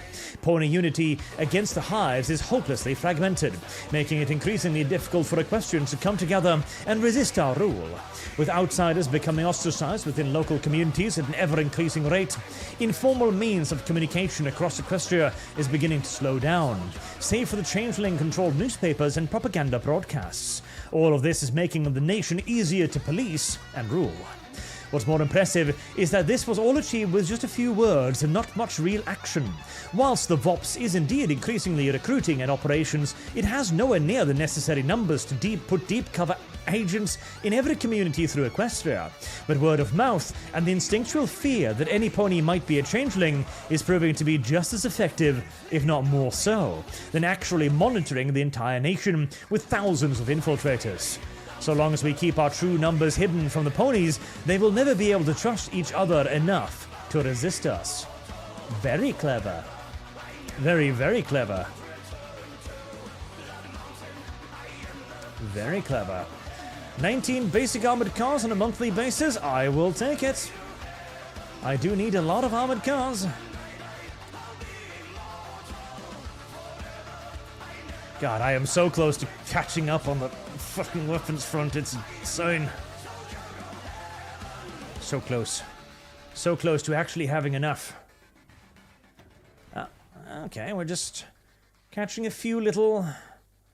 Oh, that was a major fucking fleet action. 35 destroyers destroyed, okay. Right. God, you do have a lot of destroyers, don't you, little shit?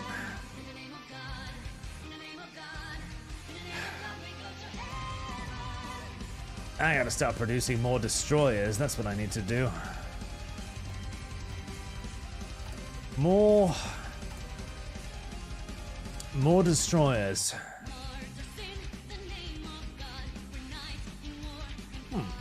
Why suddenly the decrease in resources? I did get the... Yes, I got the destroyer hull. Okay. Better armored cars.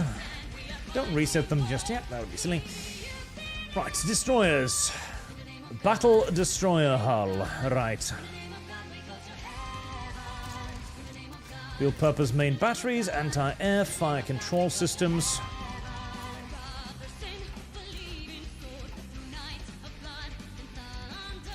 Fire control or torpedoes? You know what? Fire control, honestly. And radar. And just more light batteries.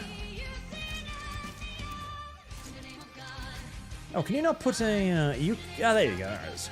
Right, and one group of depth chargers, just because. Actually, you know what? Battle Destroyer. It's a pretty good name, actually. Yes, I like it. Battle Destroyer has a good name.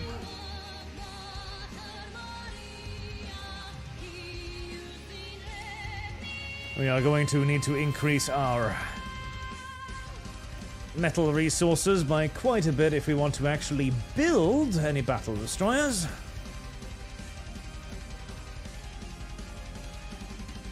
But that is a problem for the future. Okay, well, cancel that one. We don't really need it.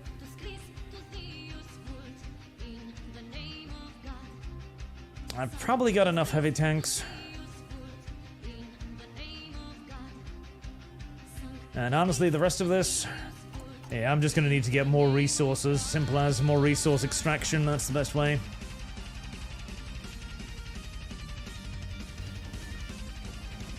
We're just going to need to get more resources. That's probably the massive drop is due to the continuous activity or countless little shits blowing up all of my stuff all across the nation.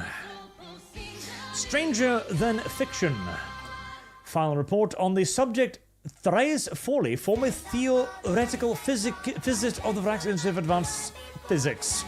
Okay. 2 months ago, Dr. Thrice Forey, theoretical physicist of the Rex Institute of Advanced Physics, was collected by agents for extensive psychological review after concerning details of how his work were leaked to the agency. Raised on the laboratory where subject work yielded binder stuff with what can only be described as the ravings of an individual on the verge of a serious mental breakdown. Such papers include a hypothesis on the destruction of the Castle of Friendship in Ponyville with a theoretical hypermagical singularity device that would distort local gravity in the town to over 5,000 gravities, 50,000 gravities, in a 30mm radius, centered on an infinitesimally small point inside of the castle, crushing it instantly. While these works have been disregarded as impractical and by all known laws of physics and magic impossible, we believe that certain other articles warrant a treatment as items of special interest by WOPs. Are you making okay, you're making nuclear bombs, that's fine. You're allowed to make nuclear bombs. In fact, now that you've reminded me of it, I really should start to focus in on making actual nuclear bombs. That is something I should be working on. That still hasn't unlocked. Regional... Oh, that's the one. Regional... I have wasted so much time on trying to look for that one. I should have just gone for that one. I must say, I've been impressed with how you've managed things from Cancelot, General Major. They have written fucking books on this shit. Good God, please, cease. It gives me hope that I can one day run things as smoothly as you do. General Major Yax shook his head and shrugged as he walked with the changeling governor of the Van Hoover region. He had been recalled to Vesopolis to handle some administrative things and decided to detour to see how other areas of fallen Equestria that are out of his purview were dealing with their own issues for comparison. It is built off of more hard work than you could imagine, Yax said, and more sleepless nights than you'd think. Even still, I have problems of my own with keeping the resistance in line, Governor Carapace. Funny you should mention that. Governor Carapace gestured to some anti-changeling graffiti on a nearby building and frowned. We're having a problem with the resistance spreading propaganda here. It seems like they've mobilized the entire youth population of the city to spread their message past curfew. It's all but impossible to stop them. We did manage to arrest 14-year-olds. Some foals that were creating some of it, colts and fillies around 13 to 14 years old, and we're having trouble deciding what to do with them. Wops think they're in contact with the resistance handler who is giving them targets and messages. And what do you need my assistance with in this matter? Yuck said, raising an eyebrow. Well, how should we punish them? The governor stopped and rubbed one forehoof against the opposite foreleg. They're kids, General Major. But what they're doing is treason, punishable by hard labor or death. At the same time, I can't just give them a slap on the fetlock and let them go right back to it. So what do I do?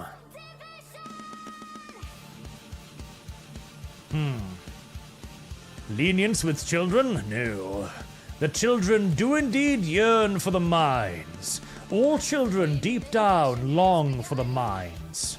It is what they desire. It is what they want. And it is what we should give them. If they want the mines, they shall go to the mines. The Rainbow Rogue. Bringing in the beast. Infiltration of Merchester, cells successful, have gained trust of local resistance handler. Attempting to infiltrate the highest ranks of resistance cells have successfully placed 2 more infiltrators inside of the lower echelons of the cell. Most members of the cell are still suspicious and distrustful of the new members. Advise caution on initiating any new operations or establishing contact with infiltrators. Of note, recent sightings and reports of rainbow-maned mare organizing a resistance at higher levels in Merchester, thought to be one of the bearers of harmony or an effective impersonator. Airborne raids and local garrisons increasingly common, coordinating from the highest levels of the cell. Many Pegasi wearing equestrian air sports uniforms of the defunct Wonderbolts. Advise increased air presence around Manchester to counter. Recommend 2 wings of Jagdschwader be dispatched to the city to counter. Will continue to provide updates as possible. Well, I do have plenty of fighters, so that shouldn't be a problem. Minus 208 steel. Boy, that's pretty awful. Diesel electric submarine. Well, seeing as it's going to be a while until I can really make use of that, I guess it is indeed time to start researching nuclear bombs, isn't it? Yes, I think so. It is past time, if anything. 400 transport aircraft, that'll be good enough for now. That's a solid amount. 17 basic armored cars? Yes, please. Thank you very much.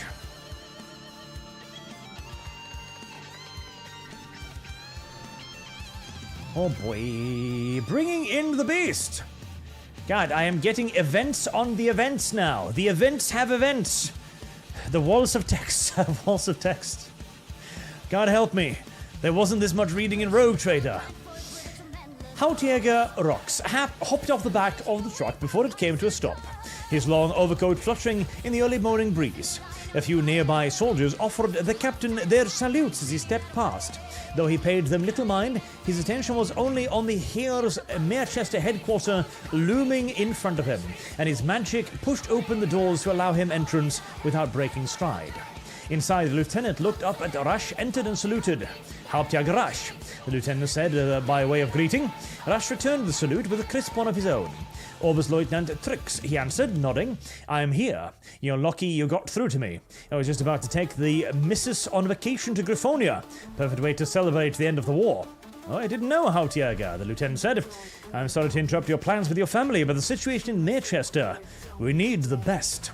Then you asked for the right bug. Rash pulled out a cigarette and lit it, ignoring the grimace on the lieutenant's face. I understand there's some pony you need me to kill. Kill or capture. We just need the problem to go away, Turk said. He produced a file from the nearby table and passed it to Rash. We couldn't share the details earlier in case the resistance figured out you were coming, and here you're after. Take a look now that you're here. Eyebrow raise. Rash flipped open the open bounder. Chasing the rainbow. Ah, I see.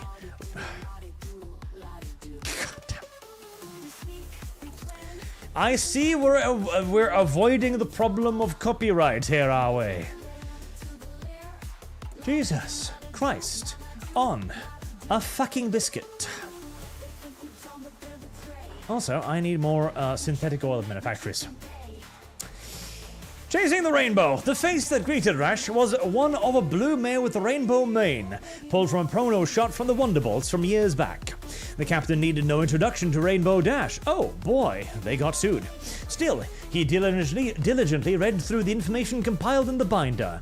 Just because he knew who Rainbow Dash was before the war didn't mean he knew who she was after it. Turks, in the meanwhile, took the opportunity to explain the situation in brief. We spotted her a few weeks back leading some of the raids on our garrison, he said. She's coordinated a strike team with several Pegasi to hit targets hard and then get out before we can respond. We put air wings on patrol around the city, but she went after those on her own wings and started bringing them down with ambush tactics. We need to pull them back. We need a more precise touch.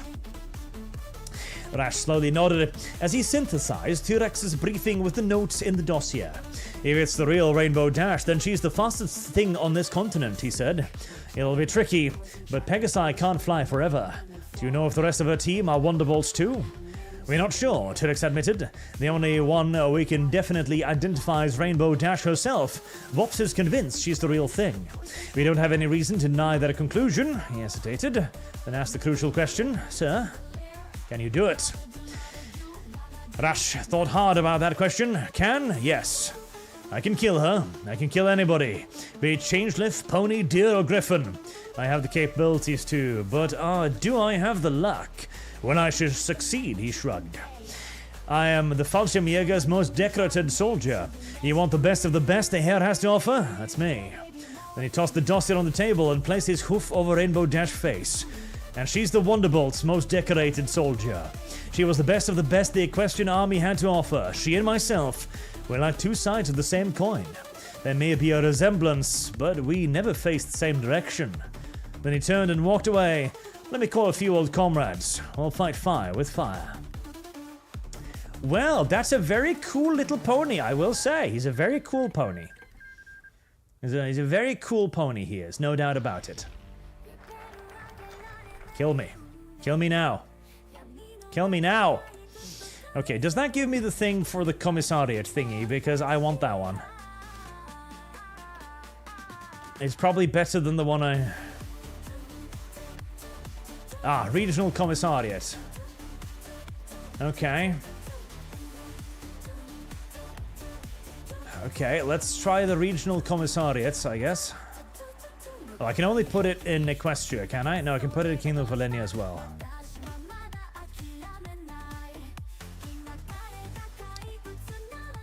Alright, Regional Commissariat. Which will give me Jewel in the Crown. I should have gone for this so much earlier. Regional Commissariats. Your Majesty, General Major Yaks, bowed before the great Queen Chrysalis as he approached her throne in Visapolis. He held a briefcase aloft in his magical grip and popped open the latches as he presented it to her. I put together the report summarizing the situation in Canterlot and the surrounding states. You will be ready to receive its appointed governor when you should have him or her, Your Majesty. Queen Chrysalis waved away the briefcase with an almost bored expression on her face. I do not need to read your reports, General Major, she bluntly informed him. Those are for the governors of the Canterlot Commissariat to bother themselves with. My time is better spent on other things. Yak slowly nodded and brought the briefcase back to his side. Well then, of course, Your Majesty, have you already made a decision on who should oversee Canterlot? I made that decision a while ago, Governor, she said at Yak's look of surprise. She frowned and sat up a little straighter in her throne. General Major, I shall be honest with you. There are hundreds of other changelings who have been kissing my hooves for weeks to get appointed governor of Canterlot, but you have been in the city since it fell before us. You and that underling of yours have been instrumental in keeping the city under control. I do not particularly care for your lukewarm disposition towards ponies, and I feel that you are perhaps not harsh enough with them, but you have built a decent support structure around you in Canterlot. In your time there, and it seems to be it would be nothing short of wasteful or inefficient to remove you from power or place you under another changeling unfamiliar with the situation. Therefore, I am entrusting the Canterlot Commissariat to you. The sudden appointment took Yaks by surprise, and it took him a few seconds to find the words to respond. Your Majesty, you do me great honor, but I'm not sure I'm the changeling for the job. Of course you are, Chrysalis said, rolling her eyes. You've been doing the job already. This is just an official extension of your responsibilities. But I do want to make one thing clear. She leaned forward in her throne, somewhat looming over the changeling general before her. I want Canterlot ready to accept me as soon as you can make it happen. Not only that, but I want them to love me. I will be crowning myself Empress of Canterlot and Equestria in short time, and it will not do to have a population that does not love its Empress. Do you understand? Oh, I'm sure he understands. I think he's a pretty clever guy. I'm sure he figures the consequences of failure here.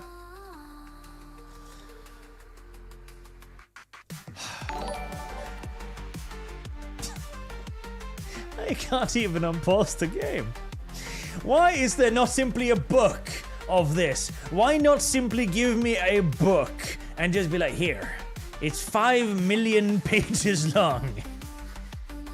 God, I feel like I've stumbled across somebody's like ultimate fan fiction here. You know, somebody spent years viciously, aggressively masturbating to this, and here I am being sprayed with the labor of their love. Ben Benson, boy, doesn't all this reading make you glad you aren't dyslexic? Man, that would suck. Also been enjoying the dev-free ArchCast. Long may that last. Thank you. God. Look out for squalls. Hartiagarat waited in the cargo hold of the transport plane as it droned over the skies of Manchester. You could hear the buzzing of the escort fighter engines through the aluminium walls of the metal beast, and he tried not to dwell on the fact that all the pilots were likely dead. But they were the bait to draw out the big prize, and a fisherling didn't mourn the worm cast into the lake to reel in the prized catch. He checked his gear one last time. His insulated jacket would provide him the warmth he needed for fighting at altitude, and his goggles were snug to his face and crystal clear for perfect visibility. He made sure to change the oil for all the components of his automatic rifle with something rated for the Arctic, just in case his quarry took him to the frigid heights of the stratosphere. That rifle had saved his life more times than he could count in the sacking of Cloudsdale, and he'd need all the luck he could squeeze out of that cracked and splintered wood stock tonight. Once he made sure his own gear was secure, he looked to the rest of his team. They were 8 in total, but they'd always been 8, ever since their first drop over Van Hoover to their last drop over Manhattan. And now, one more drop awaited the 8 paratroopers. One successful drop, and they'd be heroes. Or at the very least, even bigger heroes than they already were. The dull boom of an explosion rocked the transport from side to side, and a trio of bullets penetrated the transport hull above Ratch's head. "They're here, Hauptjäger," came the co-pilot's voice over the intercom. "They're trying to force us to land." Rax jumped up to his hooves and slammed his hoof on the cage door release. The lights inside the bay turned harsh red, and he was happy to see that the rest of his companions were already on their hooves and ready to take wing. "This is it, Grubs," Rax screamed. "She's got a team with her. Keep him off me, and I'll take the Rainbow Rogue down myself." A chorus of shouts answered him, and Rax looked out the door as the light turned green. Fighters swerved in the light of dusk, their guns blazing as they fired glowing ribbons of tracers into the night. The shadow figures of Pegasi flitted between them, infinitely more agile on wings of feather than wings of aluminium. Engaged in cat-and-mouse dogfights with the changing planes, though the Pegasi were not as outgunned as they seemed. As Ratch watched the changeling fighter flip over and begin to tumble out of the sky, burning kerosene spewing from an array of bullet holes in his left wing. "Now!" Rash screamed, jumping out of the door. "Jump! Dance with the angels."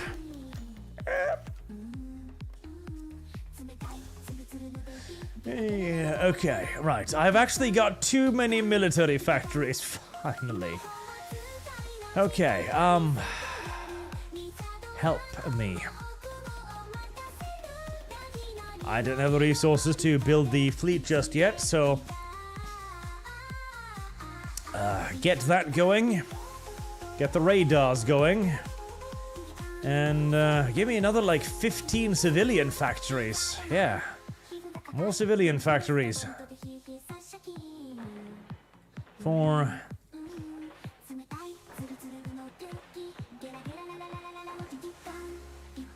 there. More. And I'm gonna need civilian infrastructure as well to boost production. 48 steel. Oil, steel, oil. All of these are valuable things that need significant increases in their productions.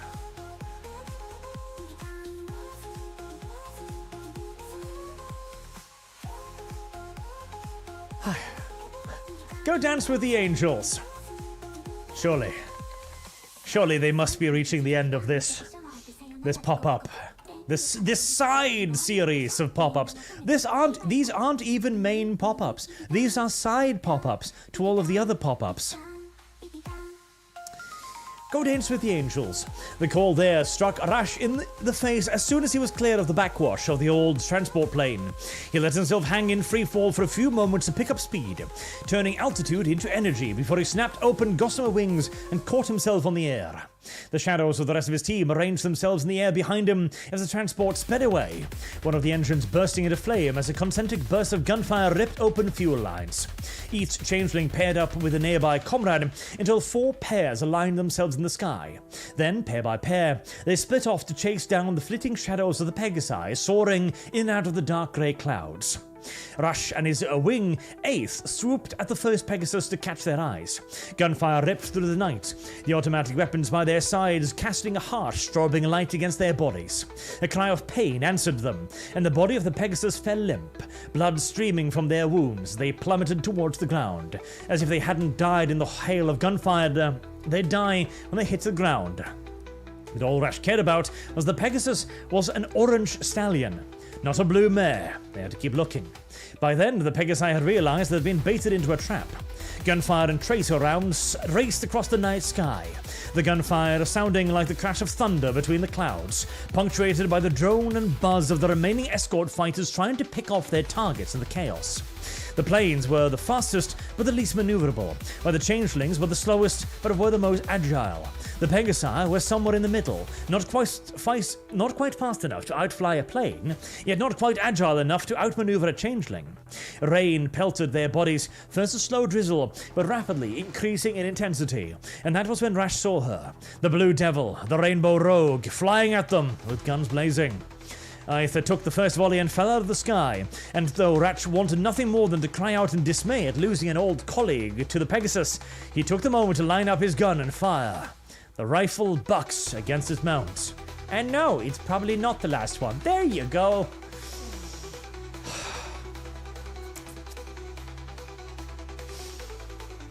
The end of the rainbow. A hit. The spray of blood against the backlight of the moon and the flash of gunfire was all the confirmation Rash needed to see. He saw his prismatic target falter and begin to fall, but she had enough strength to keep both her wings open and turn her tumble through the air into a glide. Rash, all alone in the sky now, Aleth had fallen, chased the descending Pegasus down to the ground, guns blazing, his quarry barely managing to spin out of the way of the first burst of bullets, and by the time Rash lined up the second, his rifle only sputtered out a few rounds before clicking empty. He had to slow for a moment to focus on changing magazines, and by the time he was ready again, Rainbow Dash had put enough distance between them that firing further would only be a waste of ammunition. But he could see her target, a bombed-out factory below them that would give her ample cover to slink away and lick her wounds. Rash wasn't going to let that happen. She landed in a collapsed assembly plant, quickly scooting into cover and out of sight, and Rash cautiously landed a few meters away. After checking that the Pegasus wasn't about to ambush him, Rash stalked forward, tongue sticking out just enough to taste the copper taste of blood in the air. He'd hurt her, that much was clear. And if she could bleed, she could die. A flashlight mounted under the barrel of his rifle illuminated the dark corners of the collapsed factory, and he advanced bit by bit as he followed the trail of blood staining on the floor. Yet, when he rounded the corner, expecting to find his quarry at a dead end, all he saw was a bloody rag torn from her Wonderbolt's uniform, balled up and tossed into the corner. Too late, he realized his mistake. And by the time he realized it, a pair of bucks to the side sent Rax collapsing to the ground. His carapace cracked, crushing the fragile membrane wings had protected. His blood smeared the ground, mingling with the Pegasus, and when he looked up, he saw her hobbling towards him, hunched over in pain from the wound to her chest, blood dripping from bullet wounds in her body and wings dribbling on the floor by her hooves. Only sheer luck had saved her from a lethal shot. Frigging bugs, she wheezed, pointing a rifle at Rash's head. You almost got me. Almost. Don't feel too bad about this. That's the closest any of you have ever gotten. Rash didn't answer her. He only sighed, accepting his fate, and closed his eyes. His last thoughts were of his newly widowed wife. Well, that's a bit mean, isn't it? All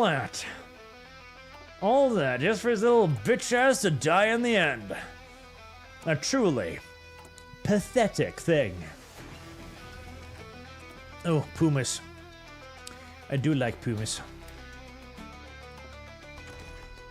Also, speaking of pumas, really need better pack guns. Needed better pack guns a very long time ago. And now we can upgrade you to pumas. There you go. Happy, happy pum-pum pumas. Actually, that does mean I'm out of tungsten, but that's not the worst thing ever. Willkommen zu Canterlot. Oberstleutnant Aklip greeted the two changelings as they stepped off the armored train, their shadow of bodyguards diligently fanning out and making themselves practically invisible while seeing all around the platform. Oh hey, you've invaded me again whilst I've been busy reading an endless line of stuff. Right.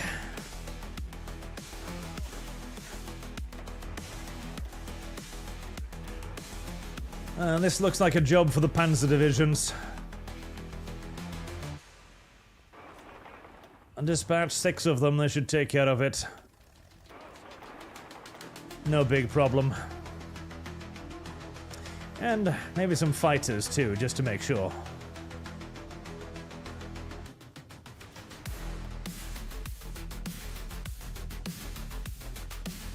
God damn it, why do you not build airfields anywhere, you lazy little shits?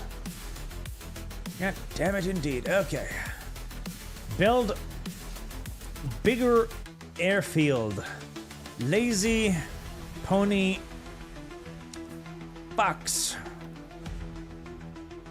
Otherwise, you're not going to receive any bomber support now, are you? Willkommen zu Canterlot.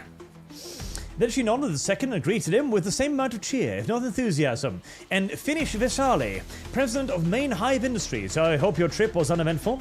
As uneventful as usual, General Oberst... blah blah blah, Masilamat.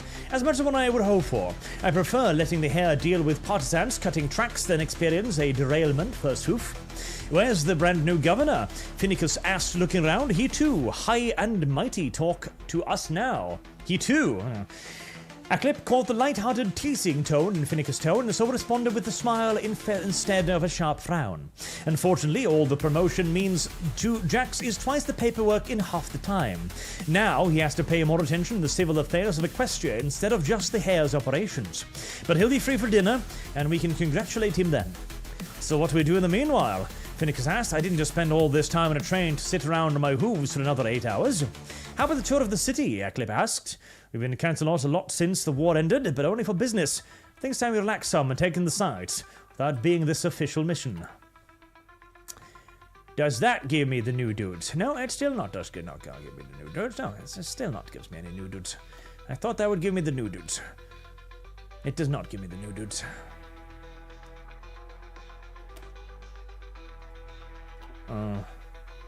Did I get that one?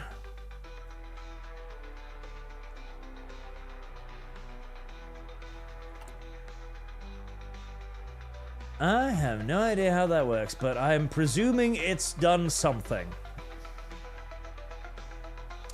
Sturmjägerabteilung, Sturmjägerabteilung, a 6th Great Hive. God, it would be nice to know which one of these did what thing.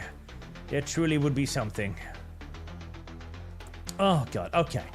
That is enough fucking reading for today. That is enough reading for today by quite some bit. That is plenty. That is plenty, chat. That is plenty. God help me. That is more than enough reading. Fuck me. The chat was right when they said that the post-war time would be harsher than the wartime. God damn was the chat right. Good gracious God. The reading. It does not end. It does not stop. And it certainly does not pause, does it? Until next time, chat. Thank you very much for watching, and I hope to see you all again soon. Have a good day, chat.